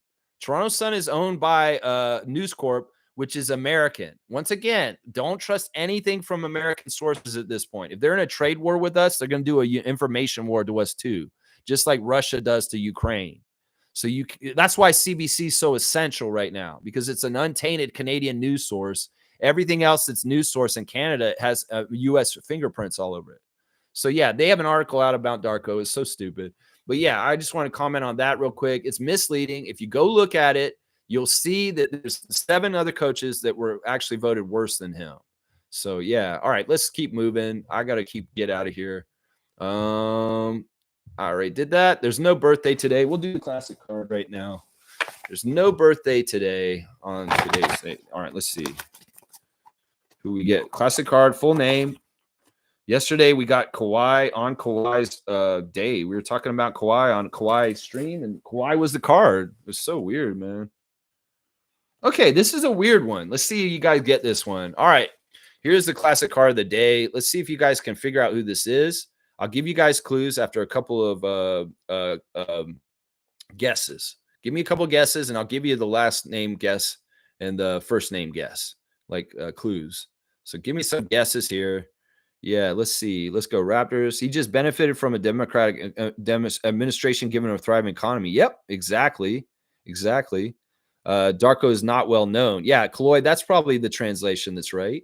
Jill saying, Darko, what about 76ers and the lowest ranked teams? Coach, yeah, Nick was further on there. Yeah, Nick and Doc are ranked worse. Mike Budenholzer also. You know, Brian Keefe of the Wizards, the worst. Yeah, there you go. Isaac knows it. It's AJ English. How did you know that, man? How did you know that? You have this card. Isaac got the classic card without any clues. It's his rookie year, too. AJ English. How did you know that? Isaac, holy crap. You're being like the Ahmad Rashad of the channel right now. How would you know this, man? How did you know this? I'm going to give Isaac 200 points because honestly, I didn't think anybody would get that. I was already thinking I'm going to say a wrestler named Styles is his first name. And like y'all are like, and Isaac's just coming in and getting it right off the bat. 200 points for Isaac Campbell on the classic card today. Let's do the wrap up real quick. Yeah, all those coaches are worse than Darko. Yeah, in some ways, it's like you're taking an informal poll from the Athletic. They only asked 70 players out of the 300. And who knows which players they asked. They may have asked players that have nothing to do with Toronto. And honestly, the Stars headline is the worst part of it, is that they're just trying to say that he's one of the worst coaches in the league. Yeah, whatever, man. Toronto Sun, exactly. You're trying to shape opinion with your headlines and trying to mush brains into thinking what you think, man. Yeah, it's crazy. All right, getting back to things. We're celebrating Chris today. Congratulations, Chris, on being a finalist for the Kareem Abdul-Jabbar Social Justice Warrior Award. It being a finalist is a win in itself. I don't expect you to win it, but you know what, man? Fantastic work with Slim Duck Foundation. We love you, Chris. We always will. You're always going to be a Raptors legend. In my opinion, you're a borderline Raptor that maybe should get their jersey retired. Seriously, I'm not lying. And, whatever happens with you this summer, Chris, we're going to be good with you either way, hopefully, as long as you don't do anything crazy that pisses us all off. But I don't think you will. You haven't shown the signs of that. So, yeah, once again, tonight, the refs for the games, Zach Zarba, Jean Wright are for the Pistons. Nick Booker is favoring the Knicks. All three of the refs favor the Thunder in Memphis tonight. James Capers Jr. favors the Nuggets. Meanwhile, Ben Taylor and Ray Acosta will favor the Clippers. All right, y'all. Thanks for watching me today. Please like, comment, subscribe, share, and join. I appreciate everybody calling into the call-in show today. I appreciate the diversity of voices. And also, I appreciate the opinions expressed. A lot of opinions are expressed on this show, and they are not necessarily the views and opinions of the Toronto Raptors organization or anybody involved with them. They're solely mine and the people that called this channel when they expressed them. That's right. Yeah. Jill's saying, you be live? I'm live right now. Jill, you're watching a live stream right now. You don't think this is live? Stargate saying, what about Jamal Mosley? He's proven me wrong. I thought he was a better coach than he really is. Certainly fooled me. Yeah, I could see him being on this list too, but he's in the playoffs. So I don't know. I mean, I thought it was a weird list, but like I said, Toronto Sun, you're gonna go ahead and mislead people. Well, tell them the whole truth. And that they're just clickbaiting. Exactly. They're just clickbaiting. Jill saying tonight in Discord during the games. I don't know if I'm not watching the games, Jill. Y'all can go in there and watch the games and talk about them, but I won't. I'm not watching the games. I don't watch any basketball other than Raptors games. I know that sounds crazy. I can watch the box scores and see some highlights, and that's enough for me.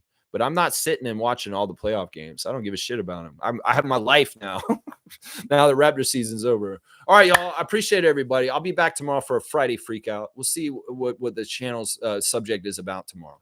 Appreciate everybody. Please like, comment, subscribe, share, and join the channel. Yeah, can we put the games on Discord, Lex? I don't know. Like, I don't know about the rules about sharing things and watching them on Discord. I mean, I'm watching Breaking Bad with Adriana, and I feel like am I not supposed to do that with Netflix? I don't know. I mean, I don't know. Like, I don't know if you guys should be sharing games through there. I don't want to get in trouble, so I don't know. And Isaac's put Monique on blast. Once again, y'all, Monique's birthday party is going to be June the 7th. It's going to be a Saturday at NBA Restaurant. So mark your calendar. If you can get to Toronto from out of town and be there for Mo's birthday, that'd be special and awesome. But yeah, we set a date, and it's going to be that Saturday. Yeah, that's going to be when we're doing it. I believe that's right. She said June 7th. Isn't that what she said? Yeah, June 7th is when they put in the reservation, and we'll be down there. She wants to do it at the NBA Restaurant, so it'll be down on the Queens Quay, June the 7th. Blackhawks saying Magic still needs another player for them to go further. They need Jalen Suggs back. There you go. Let's go, Raptors. Let's go, Raptor Freaks. I'll see y'all tomorrow. Please like, comment.